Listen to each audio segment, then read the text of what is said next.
I hope everyone enjoys the program as much as I did, and I'm happy to hear from you all. I see you all when we have the chance to go back.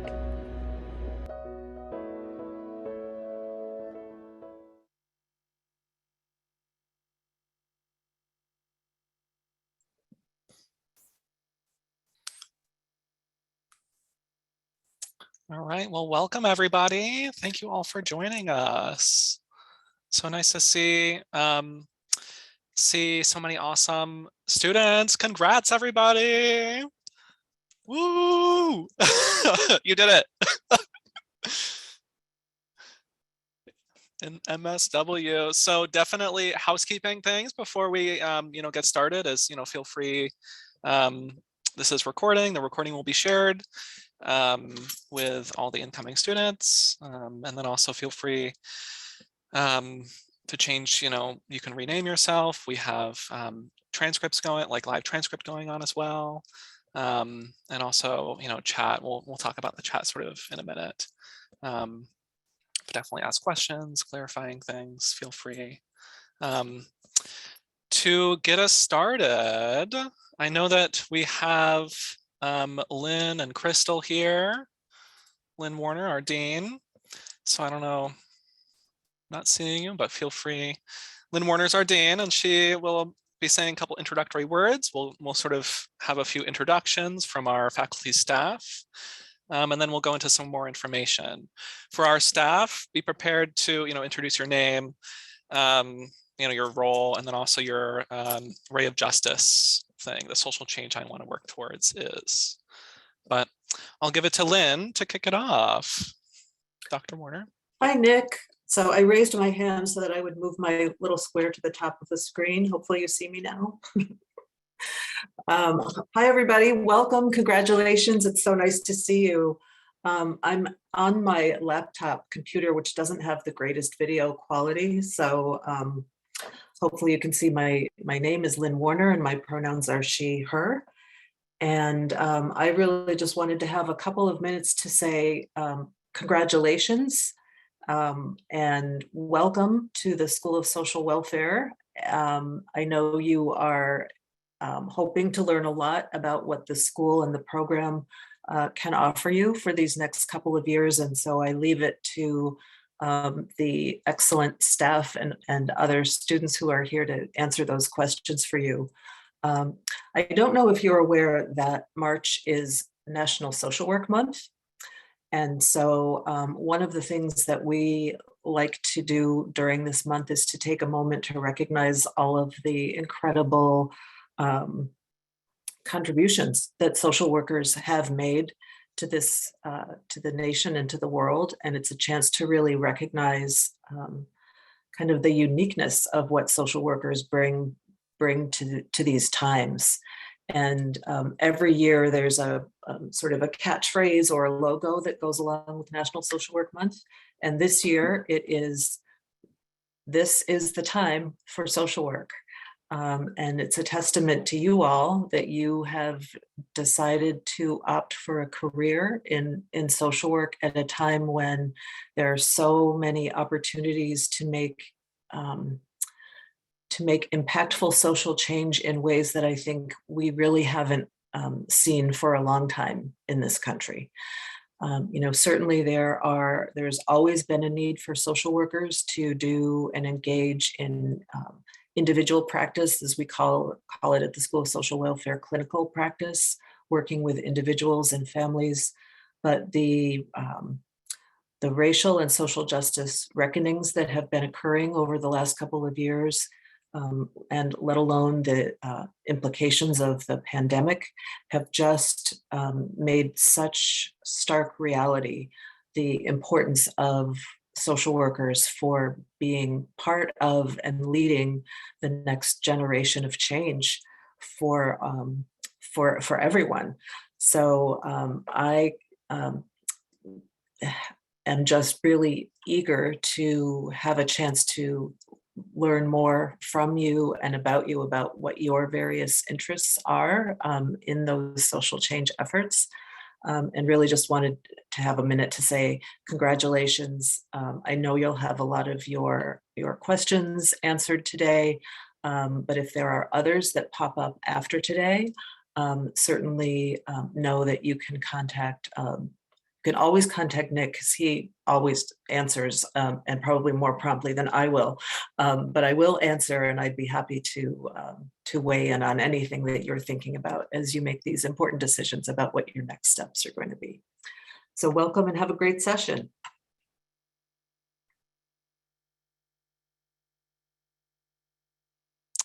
Dr. Rogers, would you like to say a quick thing, introduce yourself? Yes, and Nick, you know to call me Crystal. Good afternoon, everyone. My name is Crystal Rogers. I am the Associate Dean for Academic Programs, and I am a proud social worker. And I am a proud alum of the undergraduate psychology program here at UAlbany, MSW program here at UAlbany, and PhD program here at UAlbany. This is absolutely positively one of my most favorite events of the entire year, because as I look at the screen, I look at the future of our profession. And I remember of why I wanted to go into higher ed, why I wanted to go into social work education. So thank you for taking the time to come here today to learn more about our program and for being interested in a career in social work. Congratulations on your acceptance into the MSW program here at UAlbany. I hope that I know you will hear more from me as we go through this this afternoon, so I won't take up too much of your time now. I will just say that I'm so glad to be here.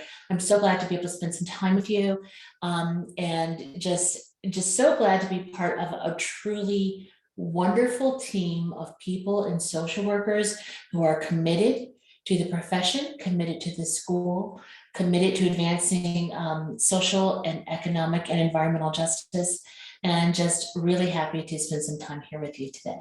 So again, you'll hear more from me. And with that, Nick, I'm going to stop talking and turn it back to you. Thank you.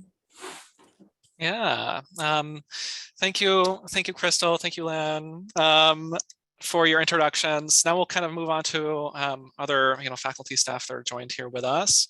I'll get us started as an example. My name's Nick, pronouns he, they, whatever. And I do the admissions here. Many of you already have, emailed emailed with me. So excited to meet you all.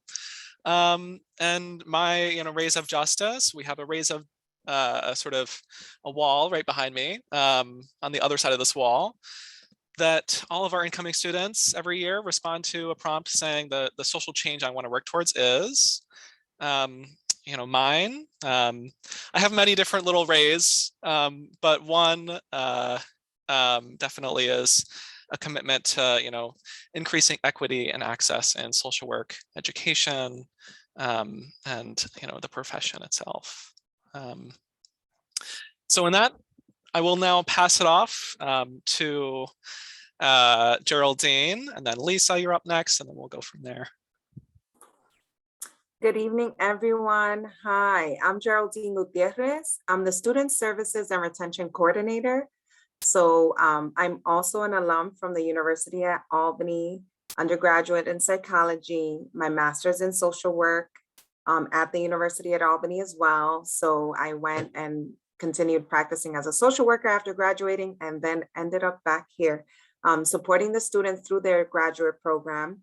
So Nick, you can correct me, there's full-time, part-time. Is there advanced standing students here too on the call? So yes, so we will be in touch. I will make sure that you all are academically on track, making sure that you all are really getting your needs met in terms of questions of what should I do with what classes, and really making sure that in the Associate Dean's office, which is Dr. Rogers' office, that all of us really uplift you and really keep you on track, really. This is a really challenging program. So we say that honestly. So I will be encouraging you all to stay on track and really trying to funnel in whatever other resources that the university offers to support you as just human beings, because you are human beings first and then students. So I am so happy for you all that you are taking this step within your personal, educational, and professional development. I'm here to support you, and thank you for being here today. And I hope you learned something from us today. And we learned from you too. And my ray of justice, there's many, oh gosh, I don't remember what I wrote last year, but I guess this year I get to write something new. Definitely equity within higher education for all peoples of all different walks of life. That'll be really an active role of what I'm doing. And also really fighting against violence against women. That's something that I really am passionate about, and it's important. Hi, good afternoon, everyone. So nice to see you. I see some faces that I recognize, which is exciting. But to echo Crystal, I'm actually most excited to see new faces. Remembering being in your seat, right before I was about to start the MSW program. My name is Lisa Delamater. I use the pronouns she, her, and hers, and I am the Assistant Dean and Director of Field Education for our undergraduate and our MSW programs here at UAlbany. I will be talking with you, specifically about field education at a later point in our session today. It's one of the most probably exciting, but also nerve-wracking aspects of the program. Even though it was a number of years ago, I remember both of my field placements like they were yesterday, for the good reasons and the hard reasons. So, to echo Geraldine's point, it's not that it's always going to be easy, beautiful, lovely what you're seeing and experiencing, whether that be in the classroom or field education, but they're all teachable moments. And so I embrace those teachable moments. We're here to kind of guide you along that path, and anything the field office can do to be helpful to you on your journey. We're excited to do that. So welcome and congratulations. Thank you, Geraldine and Lisa. And then we'll go to Dawn, and then Kate, and then Eric, and then that'll be everybody. Hi, everybody. My name is Dawn Knight Thomas, and I am the Assistant Dean for Diversity, Equity, and Inclusion. My pronouns are she, her, and hers. And it really is great to see all of you here. Get ready for the journey. Eradicate any fear that you may have. Embrace the journey. And know at the other end, you're going to turn out to be a great social worker with many more things to learn. So I just like to tell you all, step it up. What is it? Step up. That's our theme this year. Step up, step it up. Be ready, ask questions. We're here for you. And it's great to see all of you.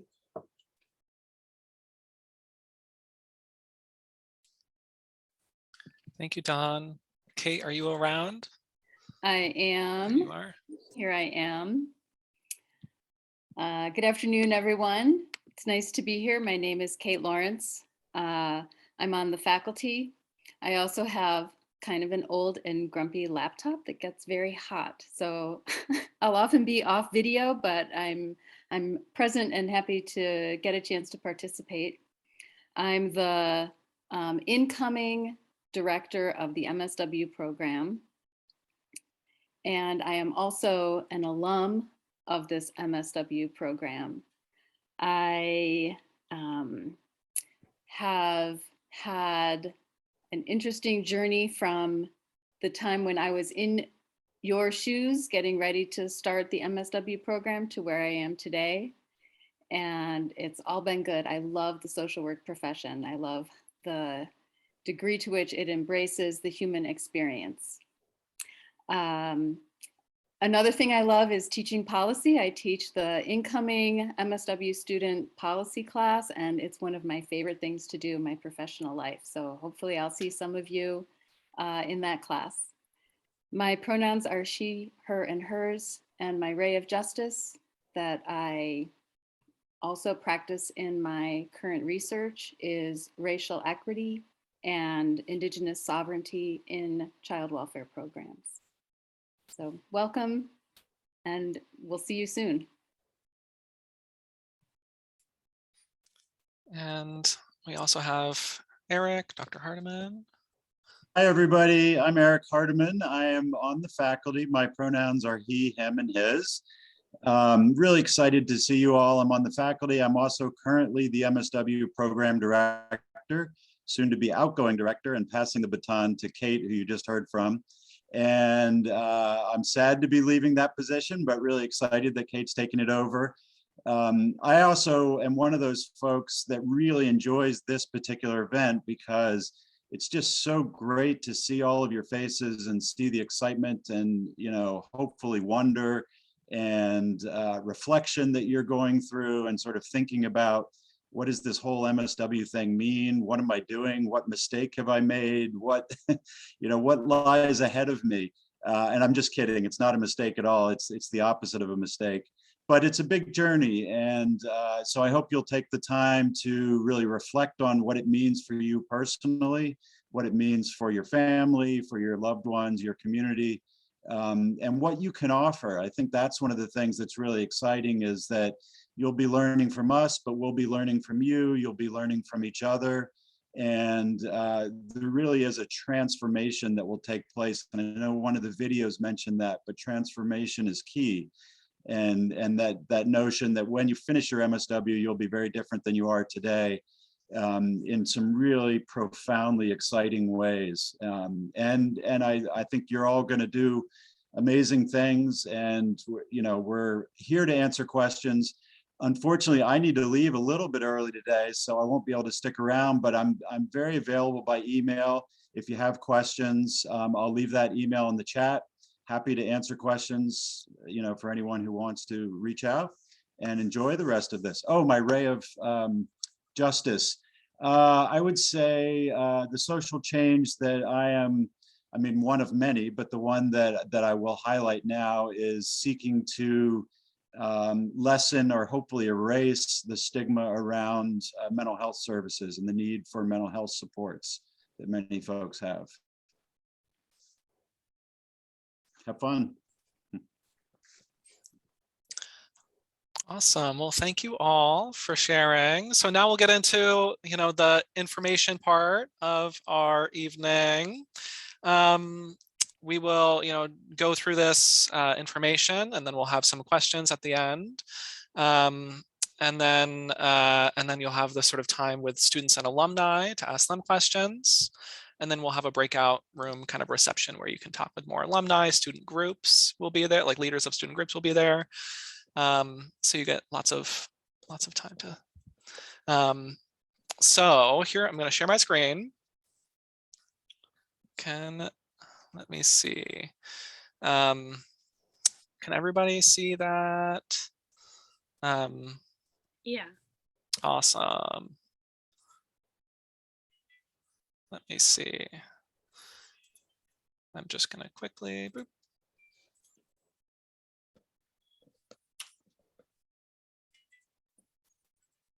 All right, everybody. Awesome.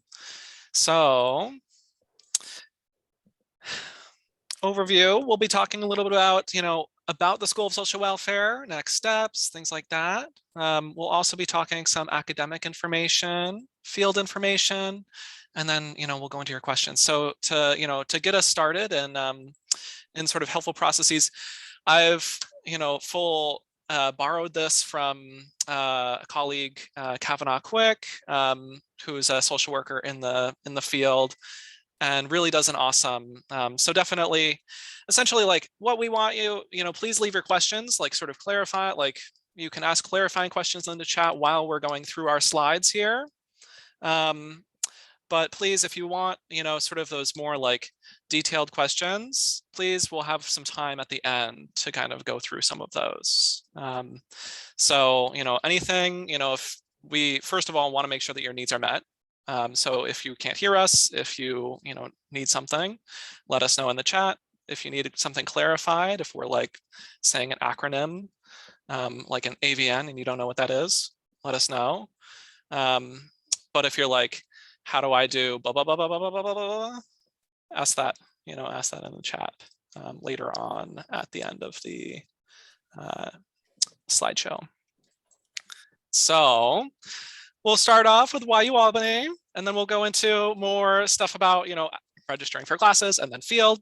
So, one reason, definitely you're also, like many of you are still thinking, all right, like, should I, like, why UAlbany? Why should I attend it over blah, blah, blah, over. So definitely UAlbany itself, we're located in the capital region. So you have lots of access to, government offices, the capital, where you can also do, and it also allows us to have that sort of micro macro concentration. We'll get into more of that. And, so you can be able to, if you want, do sort of policy advocacy, community organizing, things like that as well. Also, UAlbany, sort of the programs we have, like I mentioned earlier, we'll go into this in a little bit more detail, sort of micro macro concentrations. We also have some second year internships, which Lisa will sort of be speaking about more in detail. Internships in aging, specialty sort of internships in aging, specialty internships in mental health. We have some study abroad opportunities as well in, non-COVID times to Africa, Scotland, Italy. So non-COVID world, we'll see. And then also just, the people, as you've already seen. That's what makes the place, like the community.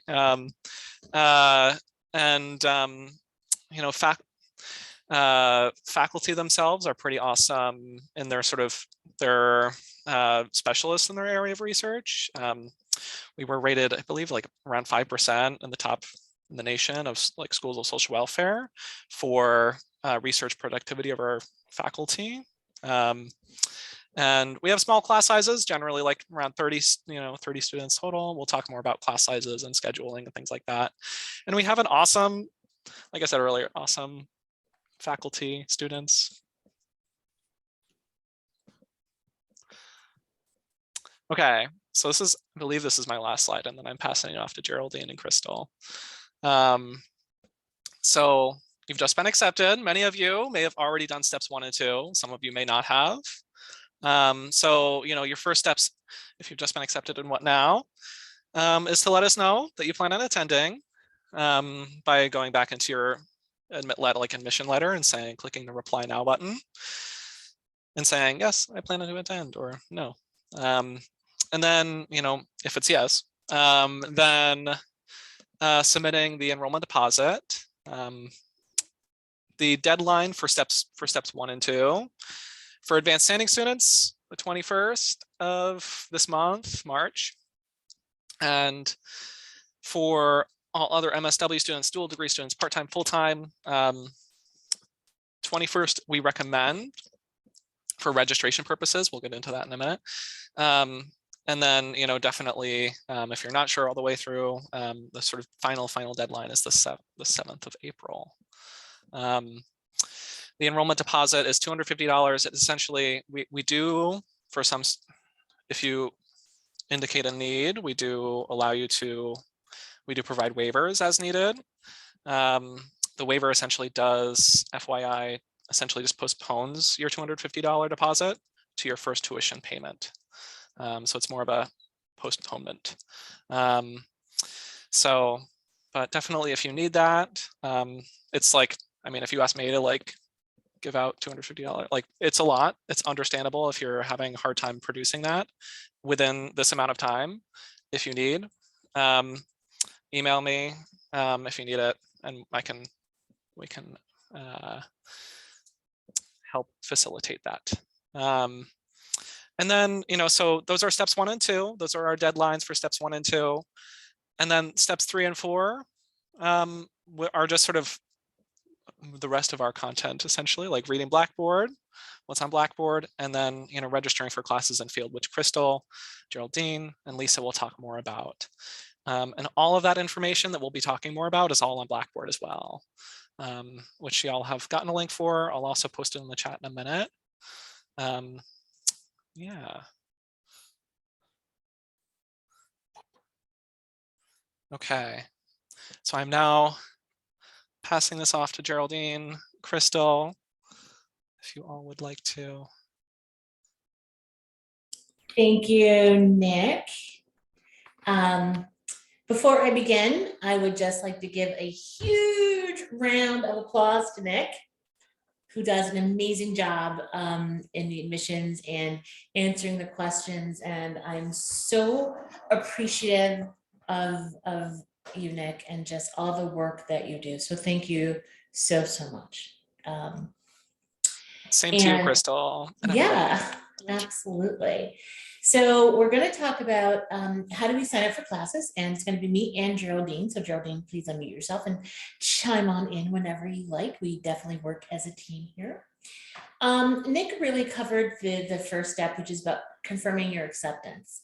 And making sure that you reply now and pay the deposit fee. And part of this is because the ability to register for classes is open only to those who have actually accepted their admission into the program. Once you accept, you move into a status that we call matriculation, okay? And then to get your login information, about 2 to 3 days after you get your acceptance, you're gonna get an email from our ITS. Remember, we're kind of a fairly large university, so there are many parts of the university. So our ITS, which is the Institute for Technology, they're going to send you what we call your net ID. It usually is a combination of your initials from your name and some numbers. For example, I'm like CR blah blah. And that's going to allow you to access the registration system and your Albany email. Your Albany email is considered an official form of communication. So meaning that it's important to get into a habit of checking that. If any staff, administrator, faculty wants to send you information, we're going to use your albany.edu. So it is just important to kind of get into a habit of checking that. And if you haven't gotten anything from ITS, there's the number for the help desk and their email where you can follow up with them. The next thing that you're going to need that's really critical for registration is something called your AVN. That's your Advisement Verification Number. And this is really something that the university uses to show that you've connected with someone or received information from someone at the university who's giving you guidance on what courses to take in the next semester, okay? We're going to email that to all students, all incoming students, on Friday, March 25th at 8 a.m. So you will get that in an email at your albany.edu, okay? And once you have that AVN, then you are able to register for your fall 2022 courses. Now, if you're wondering about which courses you should be registering for, we put all of that information in Blackboard, okay? So there's specific information for incoming students if you're on the part-time track, if you're a full-time student, if you're an advanced standing student, on what you should be registering for. On March 25th, full-time students and part-time students and dual degree students will start to register for their fall courses. On March 25th, advanced standing students, you'll register for your summer courses only. And once you're here in the summer for advanced standing, then you'll meet with your academic advisor and you will register for your fall courses later in the summer, okay? All right, Geraldine, you got anything to add for this part? Well, firstly, I guess earlier, just like, thank you for being here, and everybody, I hope you're landing wherever you're at, if you had busy days, because we are gonna give you a lot of information. So I'm just trying to figure out what's important for them to hear right now and what is just like all the things coming into my brain. I guess I will emphasize that however you manage your email now, or maybe haven't really gotten a grasp on it, I think we're all really trying to figure out how to manage it, that your albany.edu email will truly be the #1 way for us all to communicate, including once you're a student. Your instructors will be emailing you via that email, and you will get really important correspondence about the school in general. So like details like this about registration and when schedules will be out so you can start preparing will be sent to your email. So really just on your like journey in this process, like everyone's sharing, it's a process, just start to maybe think about how you want to manage your email. So yes, and the information on March 25th will have all those details. If you are still deciding, obviously you will still get into all the classes that you need. That's one other thing that we say. You might not get exactly what you want, but you will always get what you need in terms of classes. And I think that's all I have. Great, thank you. Nick, I think we're ready for the next slide.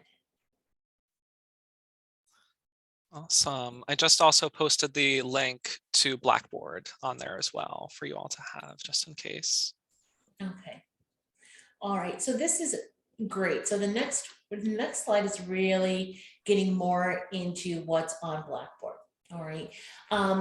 You know, part of the reason that we put information on Blackboard is so that you can go back and reference it as you need. Again, it's a lot of information. Our lives are super, super busy. So it's all there at that link for you to kind of digest and take apart and print as you need it. But it is really, really important that you review that, okay? Because we're making the assumption that all of the incoming students have read that and have a grasp on kind of what they need to take, okay? For part-time students, you are expected to take 2 courses in the fall and spring semesters and 1 in the summer. And Blackboard will have outline your detailed program model there, okay? So for part-time, again, it's 2 classes in fall and spring, 1 in the summer. In fall of 22, for part-time students specifically, you're expected to take Human Behavior 1 and Macro Practice 1, and we'll have several sections of each of those courses offered for you. For full-time students, we expect that you take 4 courses plus field. So you'll actually register for 5 courses because you do have to register for field in your first 3 semesters, and your last semester is actually 3 courses plus field, okay? And specifically in your first semester, full-time students are going to be taking a policy course, Human Behavior 1, Micro Practice and Social Work 1, Macro Practice and Social Work 1, and Field. Those are the 4 courses that you are expected to take. For advanced standing, you will take in the summer 2 courses plus field, okay? And that's Human Behavior 2 and Micro Practice 2 and Field. Now for advanced standing, again, it's important that you also look at the number of advanced standing credits that you get coming in. Advanced standing students are students who have their BSW. So they've already taken some of the coursework in their undergraduate program, and they have to have a BSW from an accredited program. So they get credit for some of the courses that they've already taken. If advanced standing students, if you did not get the full 21 credits, and you can learn this by looking carefully at your acceptance letter, you might need to take another course in the summer as well. So that's why it says 2 to 3 classes plus field for advanced standing. Okay. All right, and Geraldine, again, anything else to share or add? I think, and I'm so sorry, I just realized I wasn't on mute while I was answering Felix's question, so you heard me typing away. Felix asked, they're a non-degree student, so they can take summer classes before they even start their full matriculated program. The answer is yes. And also students who are incoming into the program could also even choose to take some summer classes if they wanted to get some classes underway, so they won't have as much of a busy semester in the fall. But you would just have to follow up with Nick and myself if you want to go ahead and proceed with taking summer classes. Excellent question. All right, I think we're ready for the next slide, Nick.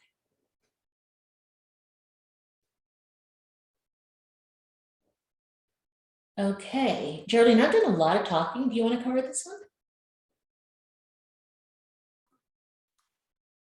So what do the class schedules look like? So yes, so the duration typically is 1 time per week. So you sit in a classroom with your peers for 3 hours. You may have a break. If you have some allotted group time, that you may do 1.5 hours and then have the rest of the time for your group work. Our classes come in different modalities. We are predominantly an in-person program. So I like to remind students, you signed up for an in-person program. There is no guarantee that you will get in anything other than that. but we do have some online options, a lot of in-person options, and then there's a hybrid of both. So both in-person and online together. So there may be some dates that you're in person, some dates that you're online and doing your own work on your own time. We are 2 years into this global pandemic. So there was a lot of shifts happening because of the pandemic.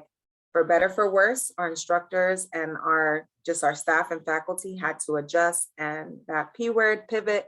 So there are more offerings than actually there were before. So that hopefully is something positive for you all. And the times that are offered, so we do try to take surveys about what works best with our student schedules. We work closely with the field office to make sure that whenever you're doing field, those classes that you need aren't offered on those same days. So they can be offered in the morning, afternoon, evening, even weekend. So there can be classes that meet 3 weekends in a row. So, this really is making time for some of you that are working individuals, full-time working, coming to school, or part-time working, or, have a family that you have to take care of during certain times. All of the different, it's like I said, you will always get what you need. You may not always get your ideal schedule, but we definitely have options for you.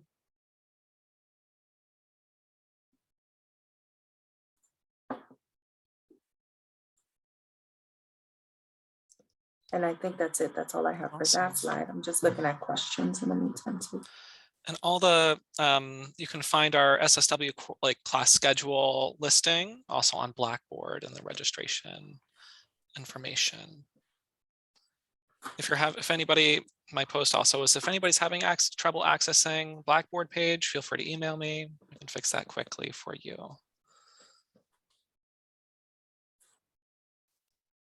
And now we're on to field stuff. I think that's Lisa. Yes, hello, hello.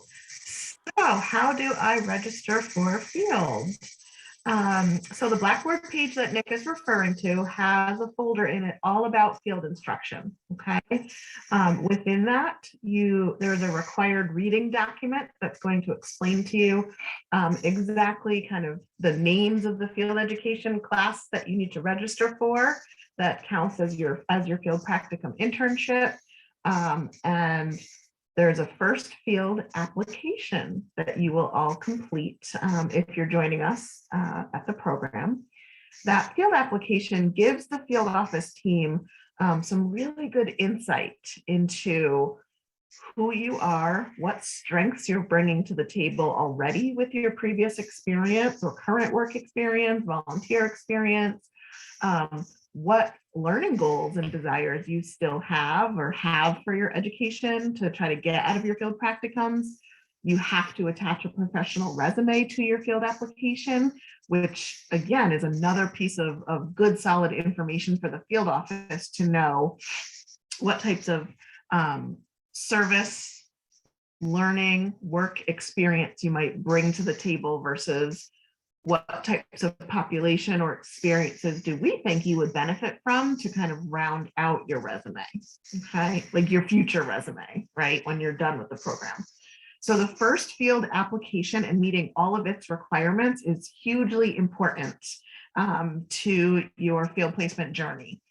First field applications, it's written right across the top of the application, again, that you access in Blackboard. They're due on April 15th.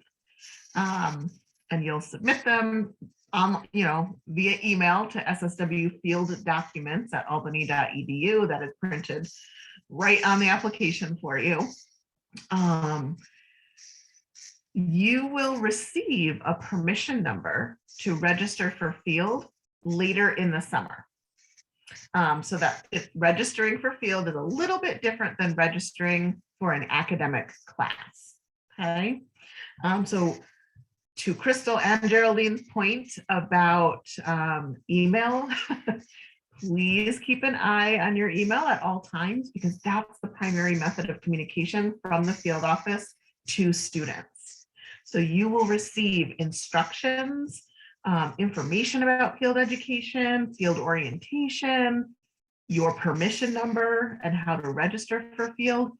All of that will come to you via email. I'm looking at what's on this slide.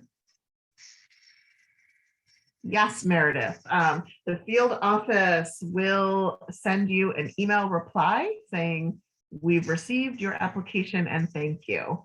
And then we pull data from that application, create kind of a spreadsheet that tells us everything about our incoming class. And then we start making matches for field placements. If anyone has already submitted a field application, because we actually started getting a couple, the field office personnel who typically mans that field mailbox is out on an unexpected medical emergency. So we could be a little behind in giving you your, yes, we've received, but we definitely will. I think that's it for this slide, Nick, unless anyone on my team is remembering anything that I'm forgetting. Okay, ooh, our favorite slide, right? Am I placed into a field site or do I find my own? I love what Geraldine said, so I'm gonna pull from my amazing colleague and say, you are always going to get your needs met, your learning needs met through field. It might not always be through the mechanism that you think you want. Here's why I say that. Students in our 2-year MSW program, your first year field placement is selected for you by the field office. That's why your field application, though, is so important. We don't just randomly say, here's 100 student names, throw them up in the air and say, whoever matches with whatever agency, no problem. It's a concentrated effort to match you based on what you've done or not done and what experiences we think would best round out your, what I always call practice skill toolbox. You're going to be creating a toolbox full of social work practice skills. And we want you to add new skills, new populations, new perspective, new ways of looking at the world. That's a lot of what First Field is about. And we make that selection for you. Your second year field placement, you will select on your own.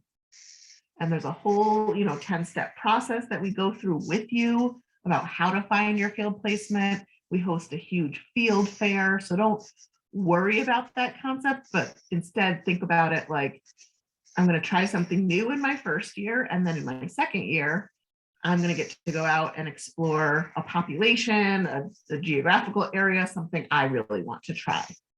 Okay. Advanced standing students who might be on this phone call as well.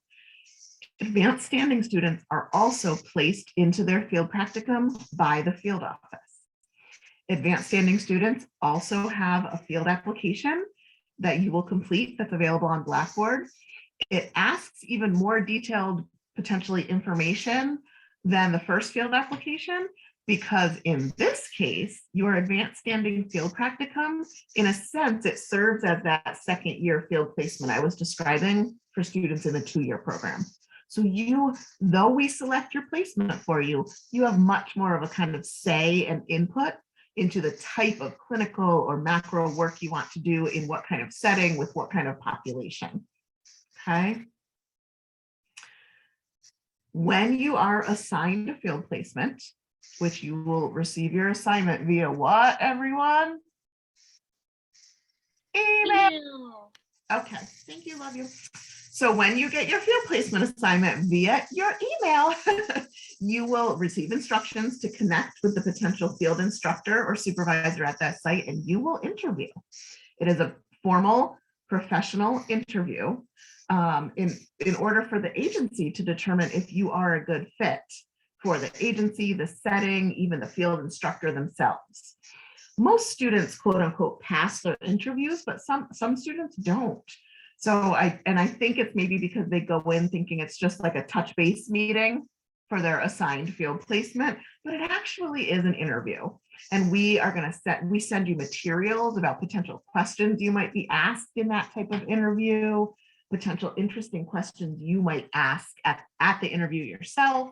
So we help prepare you for that, but your resume needs to be very professional, and please know you will have an actual interview, either in person or via Zoom, potentially, for that placement. And that's why the last step is kind of secure the internship. Because once you interview and are actually offered the placement we assigned you, you and your supervisor will sign a form and submit it to us, and you're golden. That and those last pieces I described, the interview, securing the placement, signing the form, that's applicable to both first year students and advanced standing students. Okay. Do I have another field slide? Probably, right? Oh, yay, good. Okay. Yeah. Now I wanted to get to this part, so I couldn't remember how many more slides I had to come. Yeah. And thank you for people who are adding some questions in there. Oh, Definitely okay. some of these might be a little bit, we'll save those till later. Okay. I'm like literally ignoring the chat right this moment so that I don't get distracted, but unmute yourself, Nick, and throw in a question if I'm like not making sense in the moment. And then I'm happy to answer everything later. But yes, field placement opportunities. What am I going to be doing? First field students going into our, well, I don't want to say 2-year program because you could be part-time, 2 or 4-year program. But when you go into your first year field placement, it's called your generalist placement. That is because the role of first field is to expose you to a very broad cross-section of what we call foundational social work practice skills. I think of like literally a toolbox, and you're going to need your time in these 2 to 4 years here. One of your responsibilities is to try to say, I already have these tools. I have a good empathetic listening ear, but I don't always know what to do when I hear the problem. So what are the different interventions I'm going to do when I hear this problem, right? First field is exposing you to a really broad cross-section of basic social work practice skills. Some of you might come to us with work experience and kind of think, well, I already know how to do that. You very well might already have skills in your toolbox. There is still such an opportunity. Please, please open your mind to the opportunity to slow down in field, have a smaller caseload or assignment of work tasks, and look at those same tasks that you might have already performed at another job through like a different set of glasses, like with an MSW lens on and all the new things you're going to be learning in class, how you apply those to field. So first field is a mix of clinical and macro. You might be like, what are those terms? You might have heard the terms micro, meso, and macro as they apply to social work. First field, you are going to have contact with clients, either individually or in a group or both. You're also going to have the opportunity to connect people to community resources, which is an integral part of the biopsychosocial, like the person in their whole entire environment perspective of social work. That's what sets social work apart. So you're going to have time to practice case management and literally helping people get their needs met. You might perform intakes or assessments to determine if someone's eligible for a program or what treatment goals they might need to work on. You might go out into the community and do advocacy work or promotional or advertising work for what your agency does. There's such a variety of things you might do in first field. Under this on the slide, there are 3 different mechanisms through which students complete first field. Again, selected by the field office based off of your application and resume. You might be in an agency-based field placement where you're assigned to an agency and you go there to complete your entire field placement. You might be assigned to content area field, which is where you work with a very small group of your peers and a content area field leader around a specific social work area that you're interested in. You will go into agencies to do agency work, and you might do work outside of agencies as well. Or you might apply for and be approved for employment-based field. There is a specific application that you have to complete for employment-based field. It's on that same Blackboard page that Nick is referencing. If you work in human services, and there's a whole instruction sheet, if you think your job duties might align with some of the social work practice skills you're supposed to be developing, you can apply to have your job count as some or all of your field hours for first field. It's an application only process. Not all applications can be approved because I have to make sure that you are, it's my job to be sure that you're exposed to the things you have to be exposed to be ready for second year field, and not all job duties kind of align in that way. That's first field. Go ahead, Nick. A couple clarifying questions. Kylie had one. Is the first field placement for the entire year, semesters 1 and 2 of year 1? Yes, great question. A field placement is 2 semesters long. So you think of it as the entire academic year from September until May at the same field placement. Yep. Yeah, and then the other clarifying question, do dual degree students complete the same application as full-time students? So that's a great question. It can depend on which dual degree program you're in. Nick, you got to check me if I'm wrong. Yeah. Because oh, sorry. Oh, go ahead. Some of the dual degree students you're in, it takes you 3 years to finish, and you do first field in the second year of your program and second year in the field in the third year. Yeah, so the MSW CRJ students, which I believe Amelia, you're going to be doing field in your first year. MSW MPH students, you're going to be doing field in your second year. Yeah. Perfect. And then MSW PhD also, sorry, my bad. Also first year MSW PhD. Okay, so MSW PhD and MSW CRJ dual degree students should be completing their first field application and entering first field this fall of 2022. The other students will be on our radar, and you'll get this first field application via email. But prior to next fall, you'll complete the same process and be placed into field, but for next fall. In regards to second field, which we don't want to get too far ahead of ourselves, but I want you to kind of be excited about sort of the full picture, which is that you will have the opportunity to select your own second year placement with assistance and guidance and agency lists and resources, from the field office if you need them. A couple of other specialty internships are available only for second year students. There are block field placements. What that means is a traditional field placement starts in the fall in September and ends in the spring in May. So it's the fall semester and a spring semester.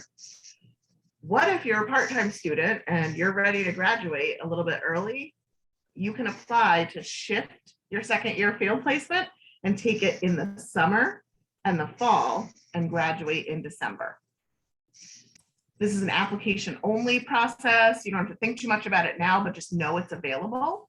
There is also a summer block placement where you can bang out your entire second year field placement in one summer. It's pretty intense though. It's May to August, 5 days a week. A lot of people can't necessarily fit that into their schedule. It's application only. There are prerequisites, but just know it's something that's out there. Employment-based field, and I already saw a question about this in the chat. Here's the rule. A student may only complete one of their 2 field placements as employment-based field. If you complete employment-based field in your first year, you are not eligible in your second year. If you don't complete employment-based field in your first year, and then you get a job that's actually eligible, you could do employment-based field in your second year. The caveat, the thing to keep in mind is that your job duties have to align with the year you are in field. So again, first year is generalist. Recent history shows me that far more students qualify for employment-based field in their first year than in their second year, because second year field is advanced clinical practice or advanced macro practice. And most folks who don't yet have a master's degree aren't yet holding jobs that provide you job duties that align with that advanced clinical. all of this information, there's a whole worksheet about it, even before the application on Blackboard. Read first. We'll answer any questions you might have. But the last two types of specialized field placements I'll mention before we move on for only second year students are our internships in aging program, gerontology field placement that is 3 days a week instead of 2 days a week in field. But it comes with a stipend, a rotation amongst 2 to 3 different gerontology placements, a specialized seminar and course that you take. The Albany internships in mental health is also, just like aging, is application interview only for a small number of slots at agencies that provide evidence-based practice work around the state of New York. It's also a certificate program with a stipend, etc. So and there'll be way more information presented formally to students before they go out and find their second year placement, but just to get you a little bit excited about that. Okay. What else, Nick? Do I have another slide? I know, the one more, Lisa, but this one will be kind of blended. Oh yeah, yep. So, and obviously anyone on the screen, all of the members of our administration can kind of address this, but yes, I am sure, without even asking for a show of hands, that there are people, students on this phone call who are a parent, who have an elderly or older parent that they help care for in some way, shape, or form. A job, who has a job, a part-time job, a full-time job, a job where they work overnight, and then they come off their shift in the morning and they're exhausted. Students have multiple responsibilities, and juggling them through the kind of rigorous graduate program that you're entering, it's not the easiest thing. What I also tell people is it's not forever either. It might feel like forever when you're thinking about it now. It doesn't last forever, but planning ahead for the ways in which you can kind of map out your schedule, relieve yourself of any duties that you possibly can, and ask for help from those around you will be helpful. On your field placement application, you're going to tell me exactly where you're going to live during field. So we are going to do our best to give you a field placement that is near where you live. We can't always guarantee that that will be the case, because field placement availability is not always present right near wherever you might live, but we do our best to do that. And as I think it was Geraldine spoke about, we have more class time in the day, on the weekend, in the evening. We have different modalities, hybrid, in-person, and remote classes that might help you kind of manage your schedule a little bit better. Yeah, I don't know if Geraldine or Crystal, you might want to chime in. I should have put your name on the bottom. My bad. No, it's fine. Thanks, Nick. I would just say that, we really do try to work with you in terms of how do you do field and take courses and manage your busy lives, right, as much as possible. I think Geraldine has done a great job of saying, we make sure that you have what you need in order to graduate. But sometimes, like if you're running into a spot where like, oh my gosh, I can't get into this class, or I'm really concerned because I'm working and I'm doing field and there's only one section I can take that fits my schedule, what do I do? So we'll talk to you some tips about how to, register as soon as things open to try to get into that class. And so we, and if you get stuck, right, I always say, come to us. Geraldine and I, there's many ways that we can kind of, we've a couple of tricks up our sleeves in that sense, right? There's some nuances to the program. We can talk about other courses in other departments that might meet the requirements. Maybe you can do an independent study. So we can really try to help you figure out alternate ways so that you can complete your field, complete your coursework, and have some semblance of a life outside of your academics as well. So I guess my thing is about when you have a busy schedule and you're really challenged, to don't suffer silently, to reach out to us. We're here to help. And we really do our best to see if there's any creative solutions that we can find. And I think I'd like to add, I saw a couple of questions. As we mentioned, like equity within higher education, sometimes that looks like we need different types of resources. So I think Lisa may or may not have mentioned we will take into account your geographic location when it comes to where you're being placed. So yes, we've had students that aren't able to drive, that are disabled. The transportation system in the capital region is decent. So you will be able, if you're placed pretty nearby to where you live, you can commute to that location for your internship. Obviously, everyone's gonna have some type of limitation on where they're placed, but the field office really addresses that. And yes, the field experience that you have for your internships, that's your professional experience. That's something that you'll be able to add to your resume as whatever role you had within that. Because, all of our interns are serving a certain role. We're serving these organizations. So there's, wherever there was an employee, you're providing some of the labor and services that that employee was helping to facilitate through whatever the mission of the organization was. Yes, I did see just a quick question that I might as well just answer now, which is on the field application, you're going to be asked whether or not you have a vehicle or a driver's license available to go to and from field. And if you check off no, we are then obligated to find you a field placement that you can reach via public transportation. And we literally sit there with our phones and Google Maps and go from like a bus line from this place to this place. You might be on 3 different buses and it might take you an hour and a half sometimes. Sometimes that's the best we can do. We'll be in touch with you about that.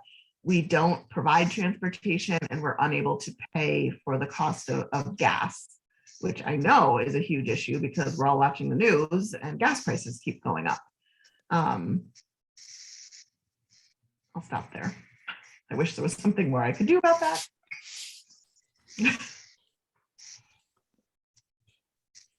What else? Are we ready for the next slide? Yeah, so we'll go on. We're almost at the point where we can get some more questions in. So we have maybe 3 more slides until question time. We're just going to go into some other information: tuition, scholarships, funding.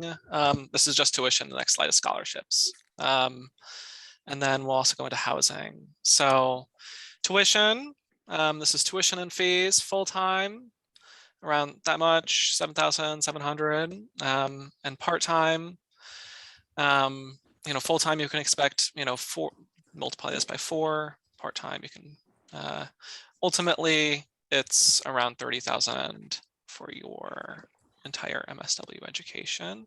Advanced standing, you're kind of in the full-time for 3 semesters, so a little less.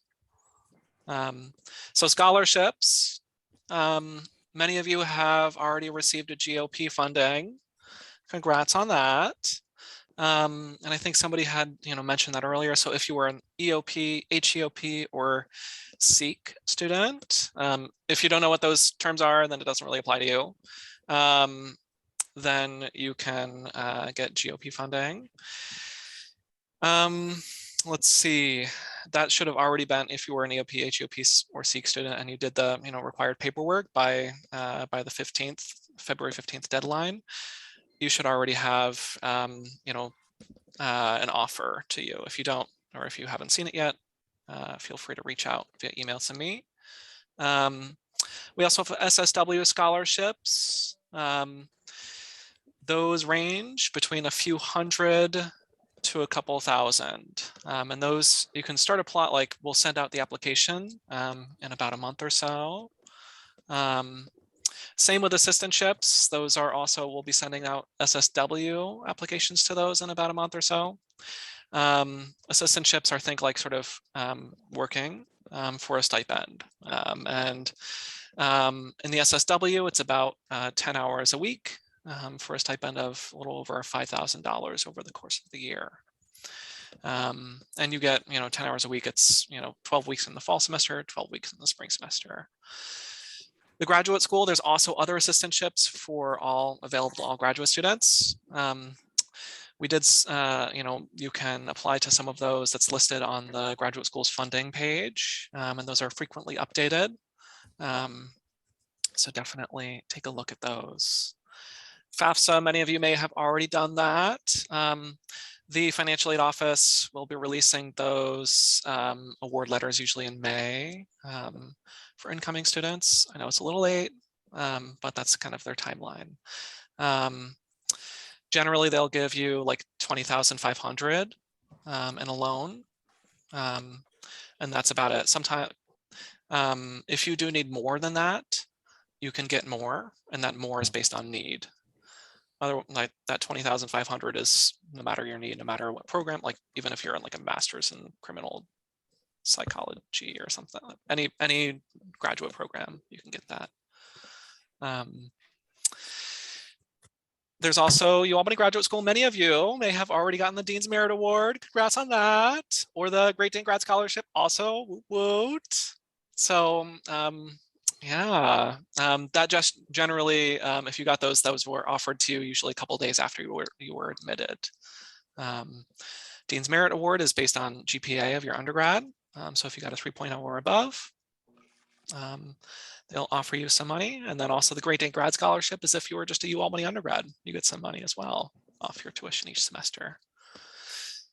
So more info, definitely above. That's, I mean, generally, this is mostly it. I mean, in undergrad, you have a lot more opportunities for funding and things like that. In grad school and in the master's in social work, like it's more slimmer. So definitely feel free if you do have any other questions about that. You do have to be full-time for Dean's, like 9 credits or above for Dean's Merit, Great Dane Grad Scholarship. Assistantships, you have to be full-time. So several. Sorry. For the, I think it was the previous slide where you had actually some costs. Yeah. Are the costs or tuition fees any different for an international student? They are. This is in-state. So out of state is around, yes, it's around 12,000 full-time per semester tuition and fees. And so I'm including tuition and fees for everybody here. You might see online that's just like they might just show you tuition. I'm showing you tuition and fees, everything you can expect to pay per semester. Thank you. That was in the chat, so we've got that. Definitely. We will send out this PowerPoint and the recording, Jamara. So you'll have these links as well. Definitely, I would recommend filling out this FAFSA. If you can always say no, or you can take part of that 20,000 if you need it. You can fill out the FAFSA. They prefer it to be done like sooner rather than later, but you can pretty much do it anytime, even through the semester. One more slide until we get sort of to the sort of final questions area. And Sarah, I saw your message. Feel free to email me if you didn't, if you have over a 3.0 GPA but didn't get that and have questions or anything like that. Happy to run that by our funding people. So housing, one last slide. So many of you might be relocating, many of you might not be. If you are, just a couple notes for relocating. UAlbany doesn't offer housing to graduate students, so you're generally finding housing within the vicinity of the downtown campus. We are on the downtown campus, and this is the downtown campus. Welcome virtually. This is Richardson right behind me, and Houston is over there. And so Houston, and this is the best I could find. I'm sorry, this is the best picture I could find. It's like, this is like 10 or 12, like, I don't know, a long time ago when this was under construction. This is not under construction anymore. Hey, Nick. Yeah. Can you point to where you are right now? I am literally, can you see my mouse? That's where I am. That's my window. You're looking out over there. So that's my window. And so let's see, Houston is where most of your classes will be. There's also a cafe right in there, and then all of your faculty, staff, and supports, field office, our offices, Crystal, Geraldine, are all in this building. So all of us staff are on this first floor, and then most of the faculty are on the second floor. So it's kind of a small feel, even though it's UAlbany, big university, you get a small feel because all of your classes are here and all of your people are here. So definitely, and there's a lot of housing just within the, a small radius of here. You have also Washington Park right here. The graduate school has a housing guide. So definitely we'll be sending out the, this PowerPoint. So if you do want, there's links. There's also a housing Facebook group. And also CDT, your UAlbany ID card does give you free bus rides on CDTA. So definitely use that.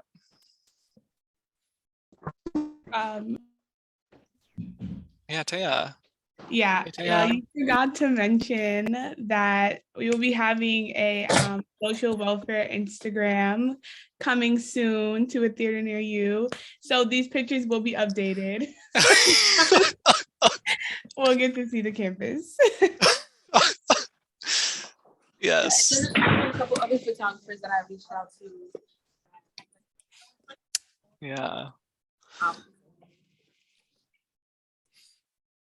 Thank you, Taya. Taya is one of our graduate assistants. You'll be hearing from more. Nick, I don't know if you can show them with the mouse. Like I'm doing it on my screen. Right. From the apartments. Can you show them like on the other side of Washington Avenue so they can see in the upper right corner?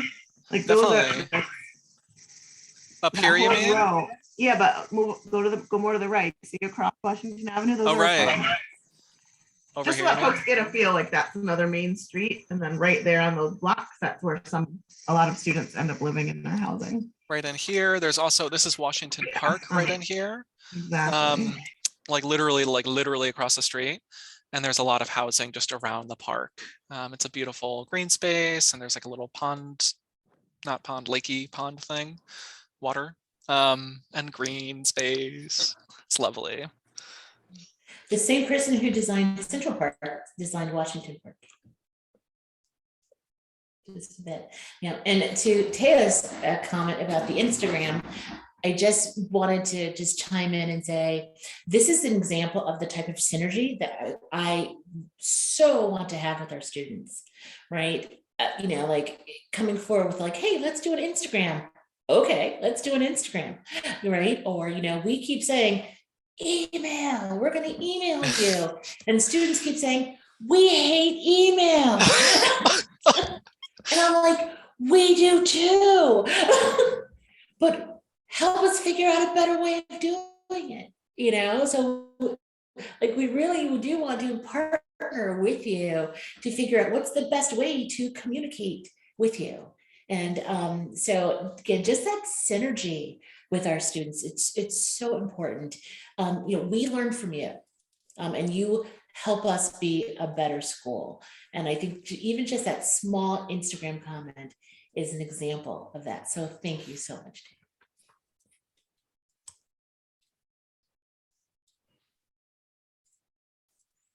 Okay, so time for your questions. Definitely, if you do have a question later, feel free to reach out, help desk. This is, I'll put the, info in the chat. We'll take some time now to sort of go into some of your questions, and then we'll go into the, in a few minutes, maybe like 10, 15 minutes, we'll go into the student and alumni panel. So I haven't been looking at the chat. Has, Geraldine, Crystal, Lisa, have any of you all been I think we've been keeping up with it relatively well. Someone just asked about getting parking passes. Yes, you can get parking passes. There are parking lots around the campus, the downtown campus, and in the occasion that you have to take a class uptown, yeah, you can park uptown. I think they're like $20 a year per year. Yeah. Yeah, more info on parking passes is also on Blackboard. Yep. I see some hands and I see the chat. So Nick, if you can take. Yeah. Yeah. What would you prefer we do first? Let's see. So I see Rebecca. Okay. You got one. Francesca, you say, when are interviews for field placement? Sort of timeline for field placement. Lisa, do you have that? Yes, and the answer is that it will be over the summer and it will be a range of time. So the field office gets your applications, starts making matches, and starts sending you emails as soon as we've made your match. You could potentially get an email from the field office with a match as soon as probably May. However, matches go on throughout the entire summer because not all of our field agencies have told us if they're on board yet. So some of you won't get matched until June, July, and August. And that's normal. That's typical. That doesn't have to do with the pandemic. It doesn't mean that you were any better or worse than anyone else in like any kind of like ranking or eligibility. It's literally just how the matching process goes. Right. That's why it's like, keep an eye on our email, because the instructions will say, now that you've gotten this field assignment, your field instructor is waiting to hear from you within the next 72 hours to schedule your interview. So that's why you will want to just keep looking. Yeah, awesome. Thank you, Lisa. Emma, you asked about average class workload. Definitely, this is a great question for some of the student alumni panel as well. But generally, you have 2 8-hour days of field. And then you also have, if you're, this is for full-time students, you have your classes. Classes meet generally once a week for 3 hours long. So if you're doing 4 classes, that's another 12 hours of classwork. Definitely how to balance that is a great question for our students and alumni. Meredith, looking for clarification on billing and payment. Definitely there's some great resources online about payment plans you can enroll in and things like that. You can find that on our UAlbany Student Financial Services page. If I get a chance, I can post that for you. What does arranged mean? So I think that's more of a clarifying question that Pam has about, definitely this is a great question for maybe Crystal. Arranged, synchronous. In the chat, Nick. Oh, awesome. We have My UAlbany for just graduate students. It's the same. Anna, hi Anna. I think maybe Patrick asked this similar question for non-degree students. If you have already have a ID, that's the same ID and login info. You're good. Does summer tuition differ from normal tuition? It is slightly less, Carly. So do look online on that link that I had on that slide. Slightly less, it's very similar though. Slightly less during the summer. I see a great question about field that probably a lot of you are thinking about. And I'm going to get up in a minute because it just suddenly got really dark in here. Yes, I'm sitting in the dark and it's kind of weird. All of a sudden, but field is typically 2 days a week for a total of 16 hours. Field is typically 2 8-hour days. First field is typically Mondays and Tuesdays. Second field is typically Thursdays and Fridays. So my advanced standing students who might be on the call, Thursdays and Fridays. Students going into first field, Mondays and Tuesdays. Yes, there can be some flexibility with that, but the flexibility is based on whether or not the agency wants to be flexible and is able to offer you the same types of learning opportunities that you would have gotten on traditional field days. The most you can break your field into is 1 8-hour day and 2 4-hour days. That's the most we'll offer or approve, and it's because we really need folks to be in there. Part of the learning is practicing doing MSW level work for an 8-hour full shift at a time. So we don't want 2 hours here, 2 hours there, 2 hours here, 2 hours there, okay?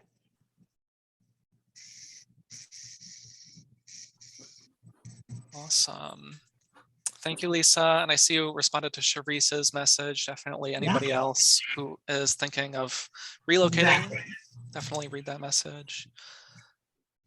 I see Josie with her hand up if we're still getting to some Yeah. questions. Sure. Hi, everyone. So I'm a current UAlbany student and I'm registered with the Center for Disabilities at UAlbany. Does that carry on over into graduate school, like the accommodation letters and everything? I was just curious about that. That definitely should, since you've already been with the DRC. Yeah, it should. Definitely reach out to the DRC to make sure, you know, that you can do that. And other people who are, you know, hoping to register. This is the, you know, prospective, like new students. This is the sort of process, like the website for how to register. Generally, our, you know, our professors are very quite flexible as well. Yeah, I always encourage students that over Josie, I would just communication. also, Go ahead, Kristen. I think we're gonna say the same thing about over communication, and I would recommend, Josie, that you reach out to them and let them know that you're going into a graduate program, because the nature of graduate programs and classes can be slightly different than undergraduate programs. So you want to make sure that, you know, the accommodations are covering possibly the different nature of your assignments and the expectations as well. Thank you.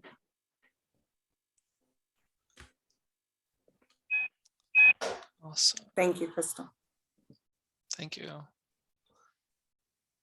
Let's see. If anybody else is, I see Felix, if anybody else is having issues with Blackboard, email me, we can get that solved. I see a hand up from an iPhone. Hi, iPhone. Can we help you? Hi everybody. Mine is more, I have more of like, this is a lot to take in, and like y'all said a lot. And I was wondering if it was possible that you know, someone from the MSW program can do a one-on-one with someone, because I mean, hey Nick, you the cutest. I've conversated with you last year about the MSW program when I applied the first time and I didn't get in. You and I was having email conversation. But this time I applied, got in, and you know, now I'm ready to start. But it's so much, you have gave us so much information to retain. And I was wondering if it was possible that I personally can set up like a one-on-one time with someone to like literally get all this information and, you know, the next step, because I'm an older, you know, I'm 47 years old, so I'm coming into a program as a grandmother, a mother of children that are grown, and starting a whole different shift in my career. So I might take things a little bit, you know, it might register a little bit more slowly to me. So I was wondering if that was a possibility, or is everything by email? I don't know, Nick, if I could jump in here quickly. I don't know if this could be one of like the GA's responsibilities, but obviously if Nick accepts, I would more than gladly help you and do a one-on-one with you. I have no problem with that. So yeah, should I just drop my email down there? Yeah, later, definitely. And I think, you know, any of us are happy. I think Geraldine especially, maybe. You Yeah, I didn't catch your name. I want your official name, iPhone. So in my role, you know, you all are just starting. So please, you do not have to retain all this information right now. You know, I want the most important part for you all to like kind of understand like the staff that you're working with, that we're here to really support you. You know, take a breather after this call, and then you get to your email as soon as you can. And I will also put my email on the chat. So, you know, in this process, you're going to be supported. You will go at your own pace when we talk about like, what can you do to work lighten your course load? You know, you and I may have a conversation about what it means to take 1 or 2 classes, if it's financially feasible, 1 or 2 classes in the summer, so you can have less of, you know, a workload during the semester. We can talk through options. You know, a lot of times I was also going to say, as Josie mentioned, the DRC, the process of becoming a learner again in a graduate program will be a process for many of you, regardless of your age and when you're coming back. So you have to remain being open to this process of being a learner again. Because as you've been in careers and as you've had a work experience already, you're coming into a whole new perspective. So allow yourself, you're gonna make mistakes. That is okay. We all do. No one will be exempt from that ever. I'm sorry to break it to you if no one's told you that already.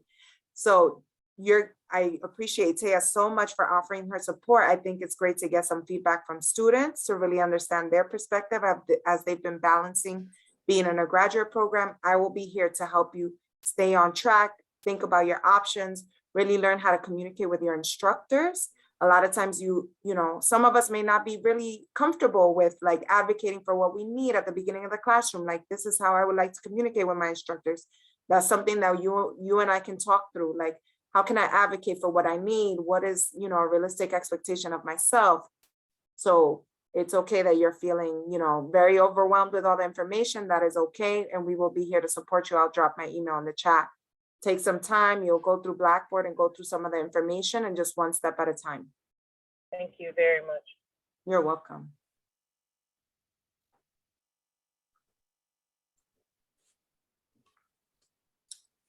Kate, did you have a comment? Yeah, I just wanted to say, so I'm one of the faculty and I teach a first year MSW class, and there's just something rich and fabulous about having a lot of age diversity in my class. So for anyone who is maybe a non-traditional age student, or you've had some career, life experience, parenting, it's so valuable to have in class. And I just want to reassure you all how welcomed that is. International students, it's fabulous to have international students. Yeah, I just wanted to appreciate students who are coming back and being willing to be a learner again.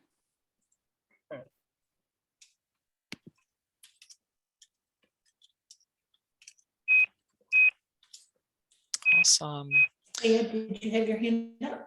Yeah, I just wanted to quickly add to let everybody know that you are going to be supported. Like, we really hone in on support and relying on each other and building a community around that. So no matter your age, gender, sexual orientation, we are just trying to succeed and, you know, be better and make a change.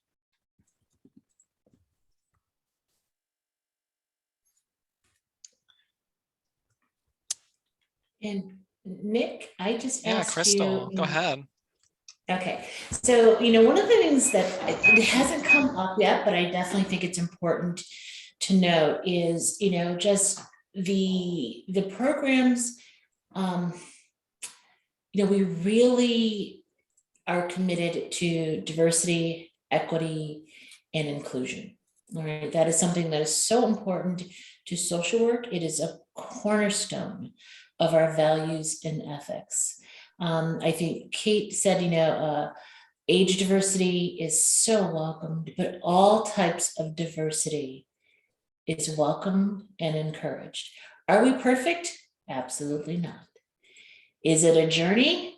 It absolutely is, right?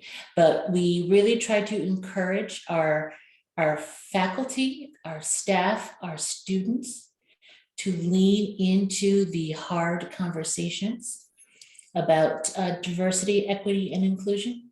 To really, you know, we're working on looking at our school and revising our curriculum in a way that is anti-racist and works on dismantling white supremacy. And I really thought long and hard about, you know, talking about white supremacy on this call or not. And I definitely want to say that that was important for me to say. That's not to certainly call anyone a white supremacist, but it is about saying that our school takes an approach where we do understand that in our society, in our culture, we have been socialized, right, in a way that that disadvantages people of color, and that we have to look at our structures and how do we go about dismantling that so that there is equity for everyone based on their race, their gender identity, their ability status, etc. Again, are we perfect? Absolutely not, but it's something that we are really trying to work at and taking an honest and hard look at that. At our faculty meetings, we have conversations and trainings about implicit bias that we may have. I'm always challenging to look at our processes and go, is there any implicit bias in those processes or not? I'm looking at a review of kind of the curriculum in our readings and going, is the readings that we have, is it representative of people who have a different gender identity, right? Other than the typical binary identity that we've come to know. So it's something that we're definitely, taking a look at. We strongly encourage it. We have a social justice committee at the school. And we would love for students to become a part of that. So I just really wanted to, if that's something that speaks to you, that you feel passionate about, to let you know that we do too. All right. And hopefully we can, work together to make it more of an equitable school, right? University, and just, community organizations, etc. is something that's very, very important to us. Thank you, Nick, for that extra minute there. Thank you. And I think a lot of people were like responding to your in the chat. So thank you. Thank you. All right. Yeah, so how do you find out about the Social Justice Committee? In the fall, when you come in, we will start to give you information about the various committees that you're going to be a part of. That's not, Social Justice Committee is not the only one. All right. And again, it's by email. So if you happen to miss that and you want to reach out to Nick, myself, Geraldine, or Dawn, we can be happy to steer you in the right place for that. Okay. Yeah. And Lisa, I don't know, I think I live a couple blocks from you because now I suddenly got very, very dark in here. Do you see that? We do live really near each other. And sometimes it's like, did the same cloud just come over you? Yeah, it's that time of night. Yeah. And also I want to say, if our students are interested in getting together and advancing social justice issues or starting their own club, we have a student organization really looking at LGBTQ, issues and concerns, and they've started their own organization, a social work organization within the school. So we're open to that. Yeah, and you'll be hearing more from our student groups as well in a few. And I think Chris had a question about taking summer classes allow for earlier graduation, or is it only to disperse the workload? I guess it depends the way that it's structured. I think if you're already signed up for the full-time program, it's pretty, like 2 years is pretty much the timeline. And Crystal, please correct me if I'm wrong. But if you were like, let's say a part-time student starting, you can accelerate your pace and maybe graduate in 3 years instead of 4. So I guess that's some of that. I hope that addresses your question. Yeah, I would just say if you move off of the program models for your particular type of student status, always work with your academic advisor, and you'll get your advisor in the fall, your regular academic advisor, or Geraldine's office, because the MSW program, it's very lockstep. All right.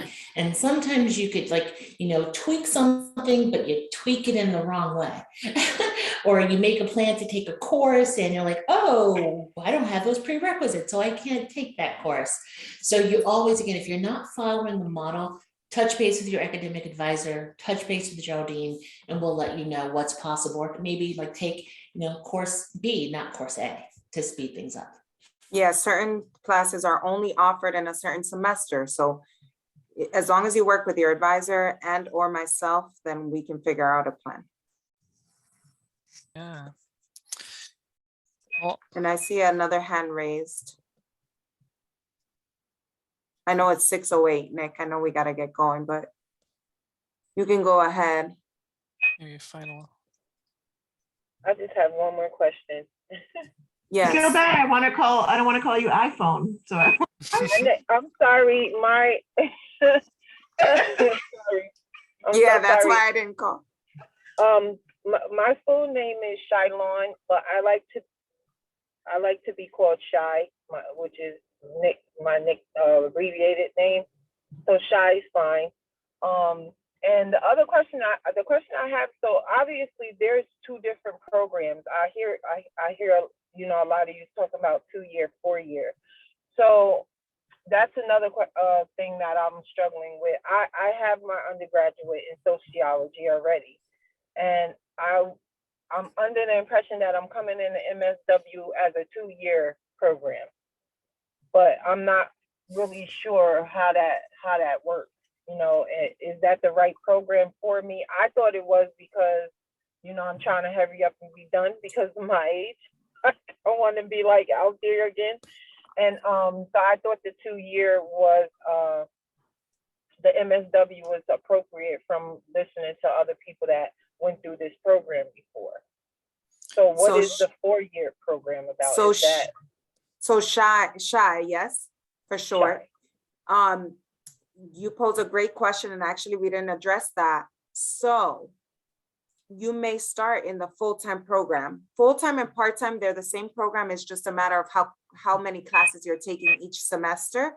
And like you said, going at a slower pace. So I do have students that we counsel. Let's say you take these 4 classes plus field during your first semester of your full-time program, and you feel like, whoa, this is a lot.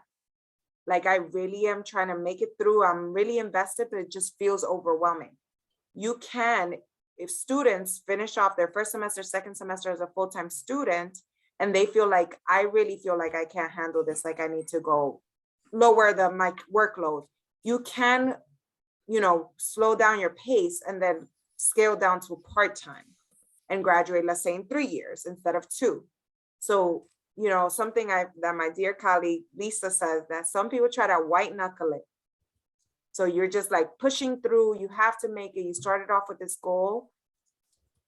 Social work, it's about flexibility and reorienting yourself around what the changes are. So if you feel as though that's not appropriate for you and you just need to give yourself a break, it is okay to slow down your pace. We can work it out for you to go from part-time to from full-time to part-time, and even vice versa. If you feel like you're going part-time and then you're like, I'm in year 1.5 and I need to, you know, hurry up the pace, we can also work through that.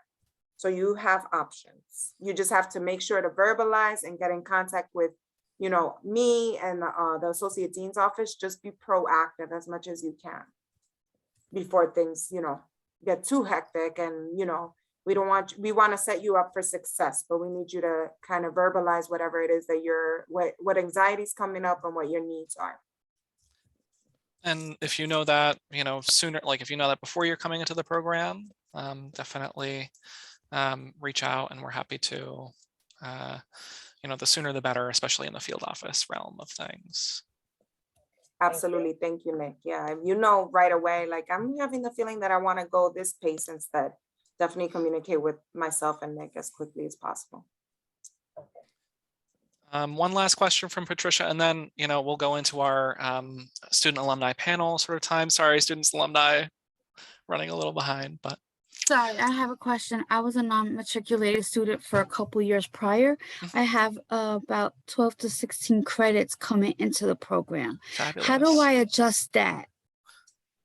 Fabulous question. Patricia, please feel free to email me. I put my email in the chat. Okay. So I will definitely work with you to figure out what your program will look like, taking into account that you have those credits.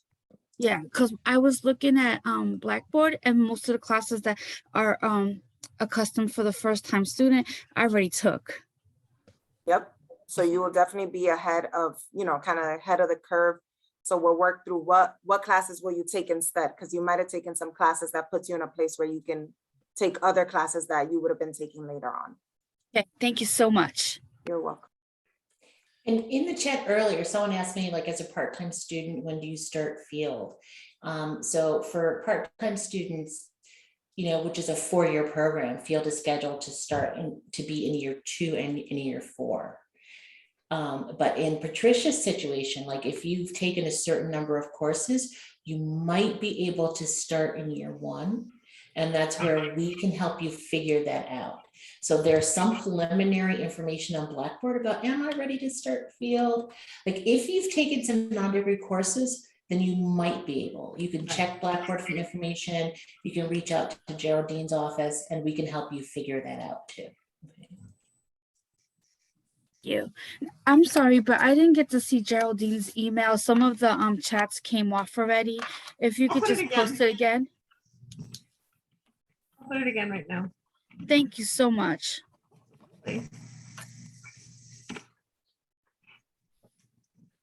Awesome. Folks, I have to sign off. I have a childcare issue that I need to address. But I just wanted to say, this was wonderful.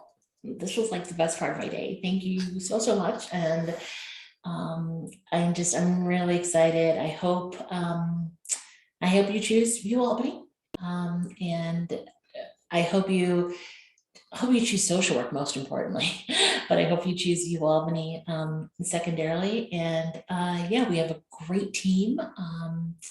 And I look forward to getting to know you. You know, I think one of the things that we've lost in the pandemic, that I've lost in the pandemic, is really not having that connection with our students. And I am so eager to get that back. You know, we do have a small school feel. It is not uncommon, you know, for me to walk down the hall and go, oh, hey, Tiana, or hey, you know, Haley, Meredith, how you doing? You know, and just to, or you're in the cafeteria, like, hey, you know, sit down and have a little, you know, coffee with you, just to get to know you as people, and vice versa for you to get to know us. So yeah, I'm gonna stop talking. I know you want me to stop talking. Okay. Bye, everyone. Thank you. Thank you, Crystal. Let's see. So thank you all. Just posting, definitely, if you do have any other general questions, SSW help. You know, my email, msw@albany.edu as well. So we're here to help you out. So definitely, if we didn't get to any of your questions that you asked, if you still have more questions, happy to help you out. So, and for other folks, let's see, Geraldine, Lisa, you know, if you'd like to stay on, you can, and if you'd like to stay on for the reception later, you're welcome to. If you need to go now, that's also. It was great to see everyone. I won't take more time because I know we're late for our panel, which is people on our panel. So it's great to see our students and field instructors that I see in the room. Lovely to see you, but I can't wait to meet you all.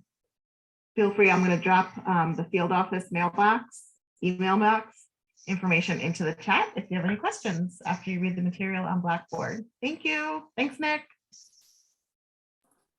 Thank you all so much, and best of luck on your journeys. If we are in touch after this, that'll be fantastic also. And thank you for our students and our panelists that are coming on to really ask all the questions that you need and want. Awesome. Thank you all. Thank you, Geraldine. Thank you, Lisa. Hear it for them because they're awesome. Oh my gosh. Yeah. Okay. So now we're moving on to our next section of you know, student alumni panel. So we'll probably do maybe like 20-25 minutes here, and then we'll go into our sort of breakout room reception. So, oh my gosh, thank you for coming, awesome students and alumni.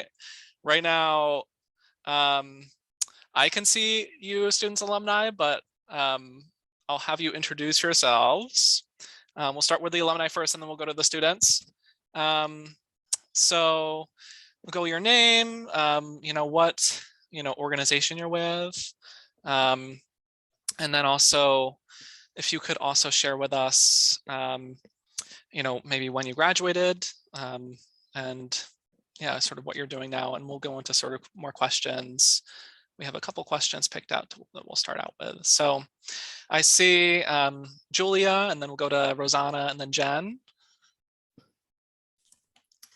Thank you, Nick. Hi, I'm Julia. I'm the Executive Director of the Spina Bifida Association of Northeastern New York. I have been working there for 6.5 years, and I started when I was actually in the MSW program. I graduated in 2016, and I have had social work interns with me for 3 years now. Whoa. Yeah. Hi, everyone. Thank you for having me here. My name is Rosanna Cotobatres. I'm the director of NENICOSH, the Northeast New York Coalition for Occupational Safety and Health. I graduated in 2016, and I started this job after attending a health and safety internship over that summer of 2016. And I've been here since. So happy to see you all. Hey, everybody, I'm Jen. I use pronouns she, her, hers, and I work at the Pride Center of the Capital Region. I'm the Director of Operations and Programs. I provide the therapy services here at the Pride Center. I graduated back in 2013, I think. And let's see, I've had interns for the past 4 years, I believe. So I love my interns. Yeah, awesome. Well, thank you so much, and we'll post some questions to you all in a minute, but next we'll go on to our students as well. So we have, all right, we have Alondra, I see, and then we also have Catherine, Taya, and then I'll go into the next after Taya. So Alondra. Hello, everybody. I'm a student as well as a graduate ambassador. So please let me know if you have any questions. This is my second semester in the MSW program. So definitely let me know if you have any specific questions in regards to student life and what it's like being a graduate student in the MSW program.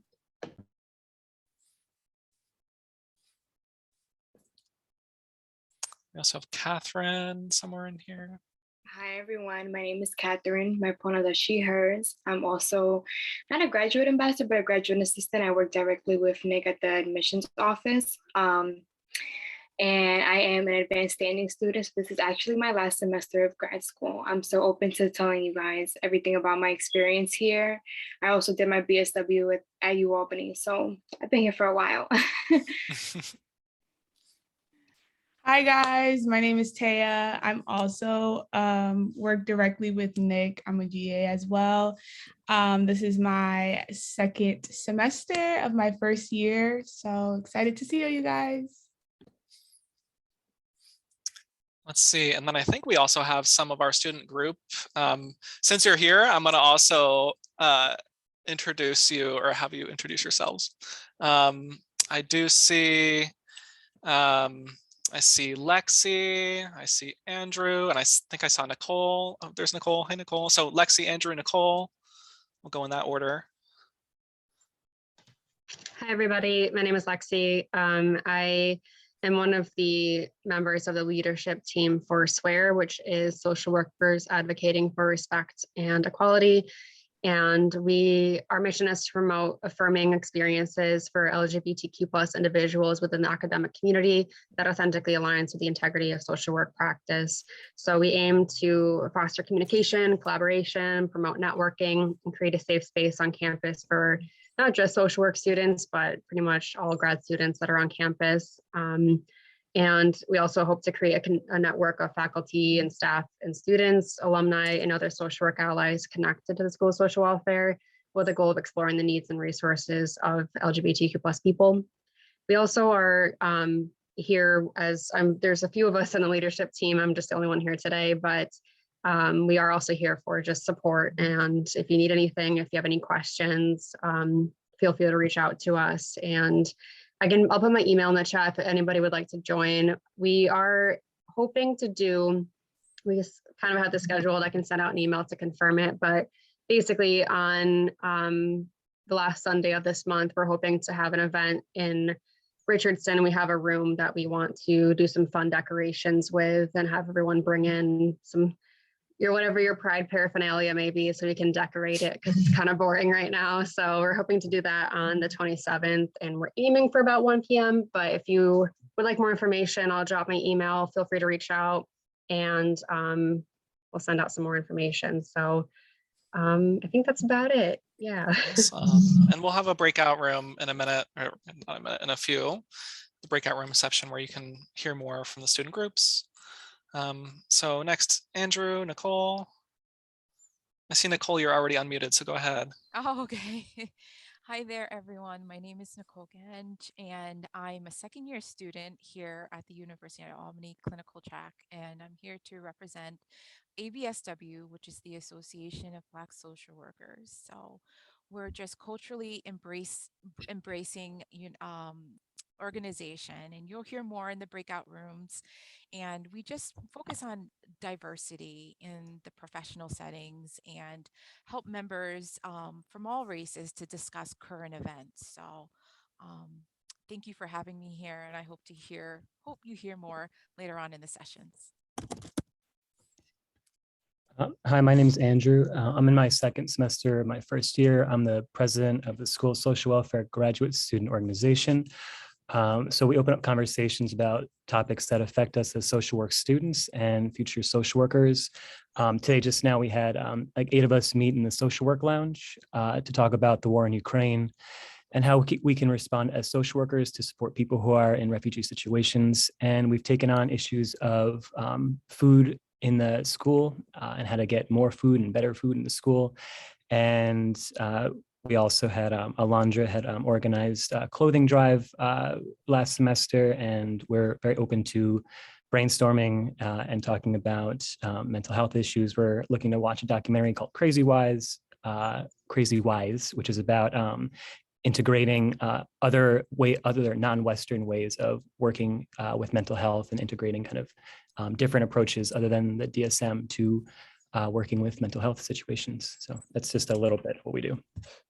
Awesome. Well, thank you all. And I know that was a big group of students, alumni, but particularly for our alumni and the GA students, the graduate assistant students. So if you all remember in your registration, we took down some of your questions that you had, kind of for the panel. So this is one of your awesome questions. I kind of morphed 2 of them together. And this really applies for both our students and alumni. Kind of thinking about like, and goes back to somebody's question before of like, how am I going to manage everything? Any tips for managing all of that? And how to sort of, how did you do it in grad school, homework, like working? I see. So definitely, I will sort of hand it off to you, students, alumni. I see Julia, you're nodding your head. I see, Taya's also like, yeah, Yeah, I can provide it from someone not as fresh in the field, and then Taya, you can add on because I won't be able to cover everything you can 6 years out. So I worked 2 restaurant jobs, and I started working at the Spina Bifida Association in my second year of the program and interning in school, and everything was in person. So there was the commute, the 3-hour classes, all of that had to be, attributed for. And I think in social work, time management and adaptability are really important skills to have. And that's sort of what this program teaches you, because at any given moment, what you are doing can be swapped for something else if a crisis comes up, depending on the population you're working with, the setting you're in. And it's good to get organized quickly and really manage your time and focus on that. Schedule your homework, schedule your work hours, and drop anything that's not social work related if you can. Because during these 2 years, that's your time to focus on this. It's a short program, even though, you know, when you're in it, it might feel like, oh my gosh. But I really think it's important to start immediately off the get-go with time management and dropping things that aren't going to get you towards your degree, aren't going to get you towards your career. So time management, prioritizing. I was able to work multiple jobs, do my field, and get all my coursework in with that sort of diligence of what's most important to me and how am I going to manage my time. Yeah, to add on that, I think you hit the nail on the head with that. I can speak from my personal experience. I call it trial and error because that's exactly what it was. You just have to know yourself and you have to know if you can work and do the course load. For me, that was not an option. That work had to go, okay? So I would just say that the coursework is not a heavy load, but it is intensive and it is a lot of readings, and you want to make sure that you're actually grasping the material. And I always say what worked for me was definitely reaching out to fellow classmates and using them as a support system as well. I would just like to add too to that self-care is really important. Even if as I do my interviews for my internship placements for my future interns, I ask, how do you practice self-care? So that I can remind you all when you're struggling, hey, this is what you said to self-care. It's really important. And I really had to find while I was in grad school how to practice that self-care. So yeah. I just want to. Yeah, when I was in your position, Jen. Oh, I'm sorry, Rosanna. I was just gonna add on. I like when they were like, students should go to therapy so that they can understand. I was like, oh, silly. Self-care is me getting my schoolwork done. Yeah, Rosanna and then Alondra. Yes, I just wanted to echo something that Taya said about connecting to other students in the program. So that goes more along the second part of the question, or the first part of the question, what things to look out for or hardships. I would say that was one of the most enriching parts of the program for me, even though, the course load is a lot and you do have to manage your time really well. But I would say, those years go by so quickly. Before you know it, it's the end of a semester, and connecting with other students and really working together in all your group projects, I found that that's how I really learned a lot of the content in a deeper way than just reading, right? So that's something that is really fulfilling about the program. And I'm hoping that you all have those opportunities during COVID, regardless of what the classes look like, whether it's in person or virtual.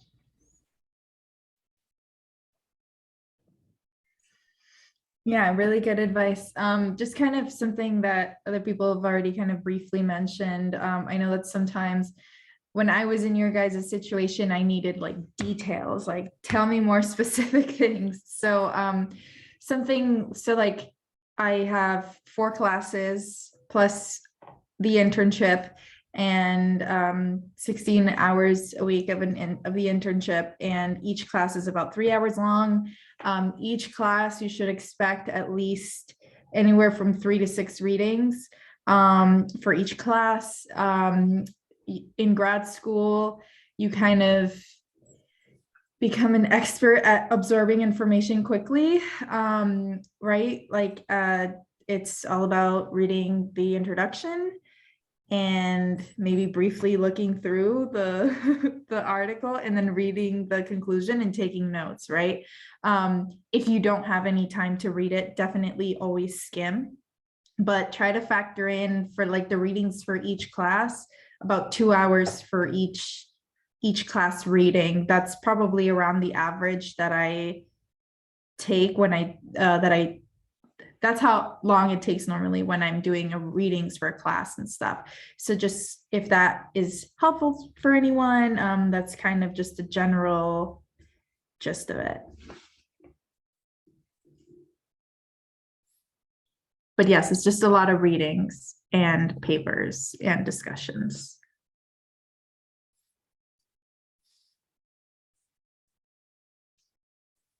Yeah.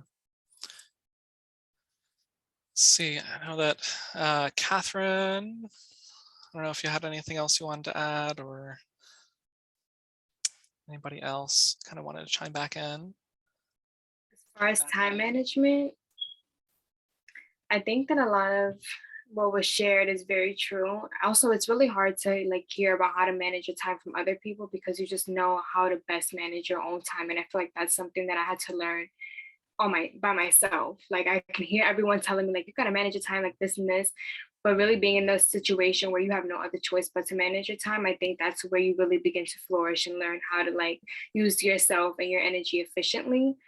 So trusting yourself as well, trusting in yourself that you're able to do all the things that you set your mind to, whether that's coursework, field, outside factors too, you know, like I'm a student who also works outside of being a student. So trusting yourself and believing that you are able to do it is, I would say, the first step for me. That's always something that I need to remind myself of. And then time management will come as follows because you just know the goals that you're trying to reach. So learning about time management is great, but also like you've been doing time management your whole life to get here. And like, there's no way you could have made it all the way here if you didn't manage your time appropriately. So just trusting in yourself and making sure that you are like the best advocate and like the expert in your own life as well.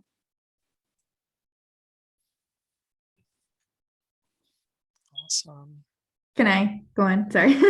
Just to kind of add on what Catherine said, I think that was very valuable. And I think a lot of times, and I'm sure maybe you guys have heard of this, but there's definitely a sense of like imposter syndrome and like self-sabotage that I think a lot of graduate students face, where they're like, I can't believe I'm here. I am super stressed. I am not going to be able to succeed. Like, you know, you're just in that anxiety and in that self-doubt, and then you're just kind of in that cycle. But what Catherine said is definitely true. Like, you wouldn't be here if you weren't, you know, a hard worker and you weren't successful at being a productive person and managing your time. But also the term self-care, I think, is very, I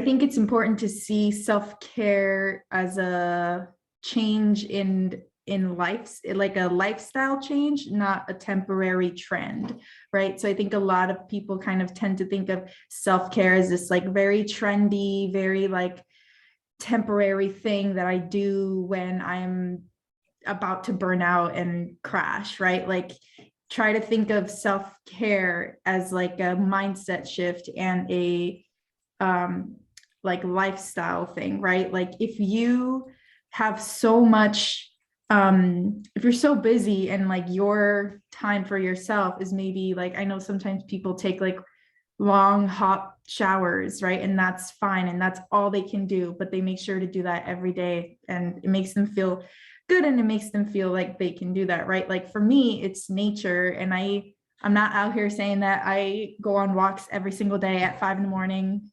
That's not me. But like, you know, make sure that you do things that work for you, and don't do these trendy things that work for everyone else, right? Like, do things that are sustainable and do things that are realistic in your life as well. Right. Thank you.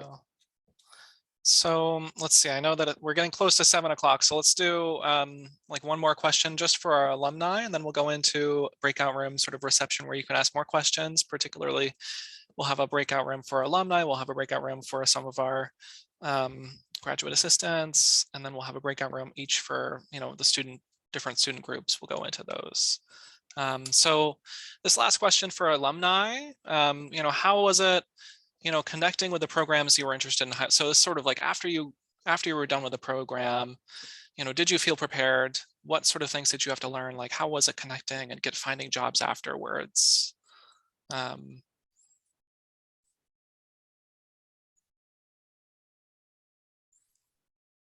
See, Jen's thinking. Oh yeah, hey Julie. I can jump in.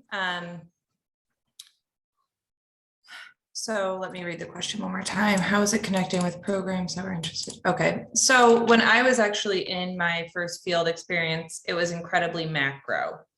And I entered social work like, I am going to be a mental health clinician. I'm going to solve the world's problems. I am just going to be this helping hand. I had a psychology, bachelor's in psychology. I loved that. And I was in this macro placement and I was like, oh my gosh, this is not social work. We are not doing, therapy here. And I learned really quickly that social work was so much more than what society sort of deems it as. They either think of us as caseworkers or mental health counselors, and it's just this really hybrid dynamic degree that you can do so much with. And once I was able to realize that, I was able to embrace all of the opportunities presented to me more openly. It was my first field placement that got me the job I'm in today. I was at the Independent Living Center of the Hudson Valley, and we provided advocacy and systems navigation to people living with disabilities, and my coworkers were people with disabilities. And there was a woman there who was the director of development who encouraged me to take a 10-hour position as the case manager at the Spina Bifida Association. And when I went into my second field placement, I thought, oh my gosh, this is not what I'm interested in. I did like a few therapy sessions, and if you can't already tell, I love to talk. So after an hour of listening to someone, I was like, oh my gosh, I can't do this. Like, it needs to be more active for me. And I found out I love the macro path, and I love doing case management at the Spina Bifida Association. I love being a helping hand where I could help solve problems and give people the resources they need. And they were so grateful for it. And so I was offered a job at every single one of my internships. And I think it's a matter of embracing your placement. And I denied those jobs for my job at the Spina Bifida Association because it was through them that I found my passion for being a social worker at the Spina Bifida Association.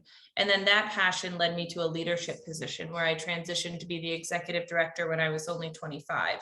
And again, it's very macro. And my interns learned that as well, because similar to being a case manager where you might do advocacy and education outreach and referrals and systems navigation, social workers wear a ton of hats. And that's what the program taught me. And that's what led me to this place in my career. So I think this program lends incredibly well. I have never heard any one of my peers or colleagues say, I'm having a hard time finding a job, or I'm having a hard time finding a job in the field I like. I think that this is a great program to set you up for your career, but I think it's super important for you to understand that your field placement might not be what you expect. My initial expectation was I was going to leave this program, and I was nervous, like, oh, am I qualified? I'm a 23-year-old master's student. And by 25, I was an executive director, so that was not what I expected of my path, but embracing the path will help you, and just not taking it too literal, allow those opportunities to come, try and embrace them through the stress, and just see where it guides you, find your passion and run with it. And I think you will have no problem getting employed.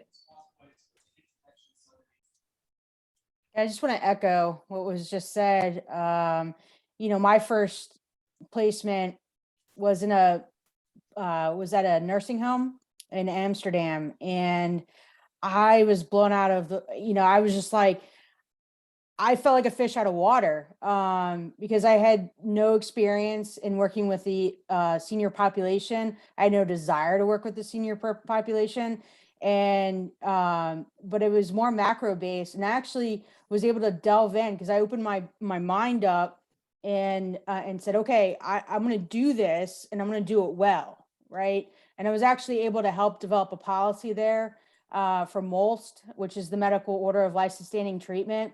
And, and just that the research that went into that and, helping them develop that policy, I left that internship prepared to do macro work. Right. And so that's what I wanted to do, was macro work.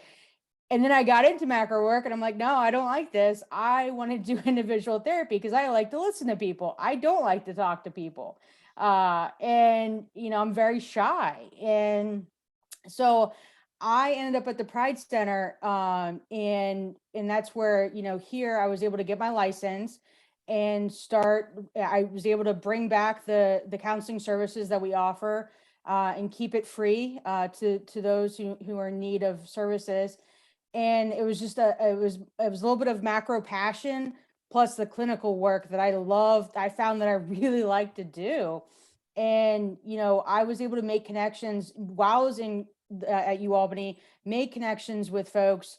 You know, I would say that my second internship, I didn't take it as seriously as I should have done, because I was burning out, and I should have, I should have taken my own advice, or, or other people's advice, and saying, you're not a super person. You know, you need to back down a little bit, and focus on grad school. So I would say that to anybody right now is, when you feel burnt out, just take a step back, reevaluate, and time management, self-care, that kind of thing. But that's a side note. Anyway, my point is I was able to make connections, with my, during my internships and while I was in the program. And then, after working at a couple of nonprofits, threw my hat in the ring at the Pride Center, almost 5 years ago, and I haven't looked back. And, I love working at the Pride Center. It was my dream to work with the LGBTQ plus community. And that's what I'm doing now. And I owe it to UAlbany. And that's why I love to be a field instructor and do these type of, panel discussions, because it's my way of giving back to UAlbany for, putting up with me. So thank you. And then Rosanna. Yeah, thank you. So I definitely reinforce what Jen said about the connections, making those connections with your different internships. But also, I think one of the strengths of the program is our ability as social workers to make connections between different issues that someone off the street might not think are related. So I went into social work school knowing that I wanted to do something to address the mental health, but also the physical health of immigrants and refugees and minorities. And I was hoping to get a dual MPH, Master's of Public Health, and MSW degree. I ended up only getting a social work degree because when I was in my last year of going to part-time social work school, I applied to that occupational health internship that I mentioned. And so that's what led me to this job. And so in the field of occupational safety and health, you're talking to workers about, basically a social determinant of health, right? How does work affect your lifestyle, your physical health, your mental health?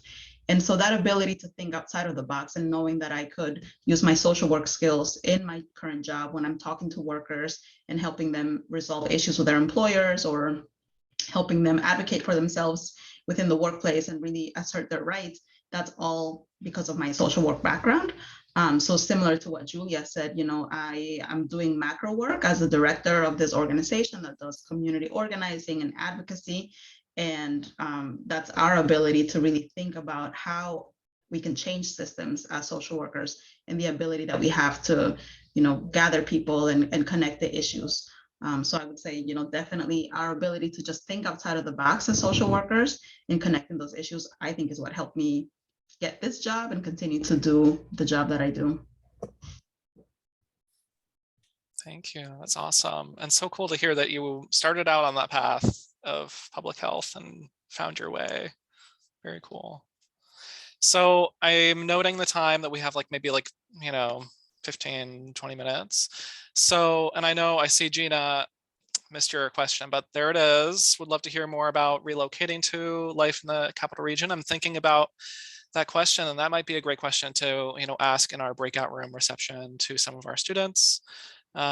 So what we'll do now is we'll break out into smaller groups, and feel free if you have questions for, we'll have Taya, Alondra, Catherine in one breakout room that'll be named the current students. We'll have Rosanna, Julia, and Jen in an alumni breakout room.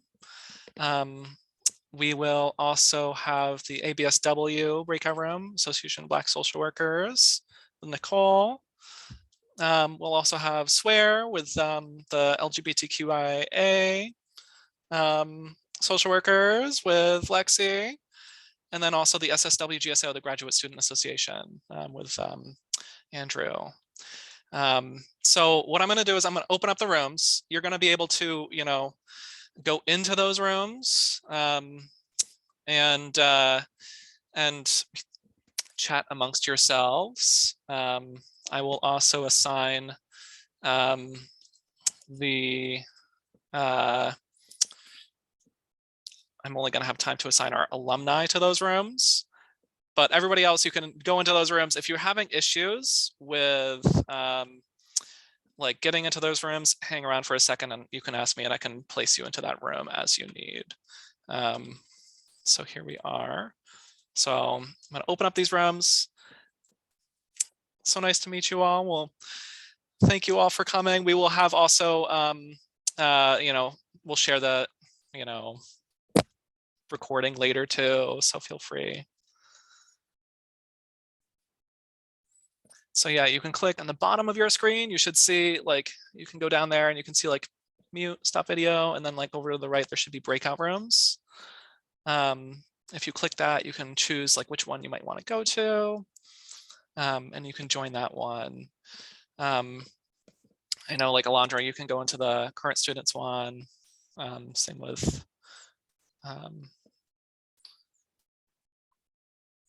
we have Lexi, Andrew's in there. Okay, good. Yeah. Hi, And then Nick. if you, yeah, I'm sorry to interrupt you. I was about I'm to say not- if you do have questions. Yeah, I'm not seeing the breakout rooms in my, like, on my screen. Yeah, that's totally okay. Sometimes if you have like a non-updated version of Zoom, but do you have a particular one that you were interested in going to? So I'm sorry if I missed your kind of explanation of them. Yeah. But I do want to know a little bit more about the graduate assistants, like role and just kind of overall that. So yeah, if I could. Fabulous. Okay. So I'm going to send you over to the current students with the graduate assistants there. So you should see something pop up. Thank you so much. Yeah, me neither. I don't have that either. Out. So yeah, so but Shai, where would you like to go? I would like to go to the social worker. Is it the diversity group? Yeah, the ABSW. Yes. Awesome. Thank you. Maimuna? Can you send me over to current students? Fabulous. Did I say your name right, Maimuna? Yeah, you did. Awesome. I love your background, by the way. Yeah, it's my room. Oh my God. Love it. Okay. Current students, you said? Yeah. Okay. All right. We have Stephanie. Yeah. The GAs. GA is awesome. So current students. And we are Thank you. Stephanie. And Carly. Hey, Carly. Hey, Nick. Could you put me in? I'm trying to decide between the assistantship and the current students. Ooh. We'll go current student. Wait, you mean assistantship or alumni or current students? Yeah. Sorry. Okay. So alumni or current students, not sure? Yeah. You choose. You want- Surprise me. Yeah, I'll send you into the alumni because. Thank you. Yeah. Pam, anybody? Mariam?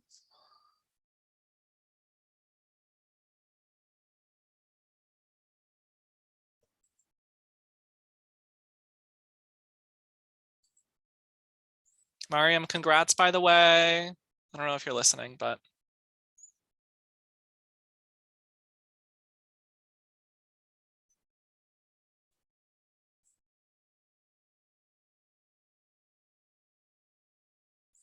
Hey, Kate. Here we are. Yeah. Like I was said, great. yeah. Oof. Ay. So good. What? Thank you. Thank you for being there. Were you listening in the whole time? Yeah. Oh my gosh. Yeah. Well, I feel like there are things that I don't know or things that are always good to hear again. And, Right. Just, I was on sabbatical for a whole year Yeah. and, just felt like really good to hear. I didn't want to leave. Yeah. Yeah. And it's nice to refresh your, like, I think faculty need like almost like a little information session of their own sometimes, like how do we? Yeah. I feel like it would be great for all faculty to. Yeah. And it's cool too for, as well on your end to see some of the new students. And, yeah. Yeah. Hear the questions and hear the questions and. Yeah. All really good. All really Definitely. Yeah. Hear the questions, hear the answers as they're being lived by the current, Yeah. Yeah, yeah. Oh, I see Mariam. Hey, Mariam, I think you direct messaged me. No problem. Mariam, can I put you in the alumni? Do you want to go let me know where you want to go, Mariam. Okay, cool. I'm going to put you in the alumni.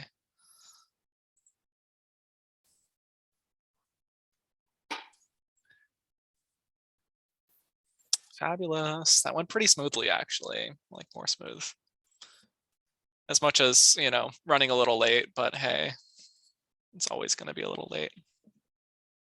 Yeah, it didn't feel rushed or like, I mean, I don't know how it felt to you, but my perception of it was,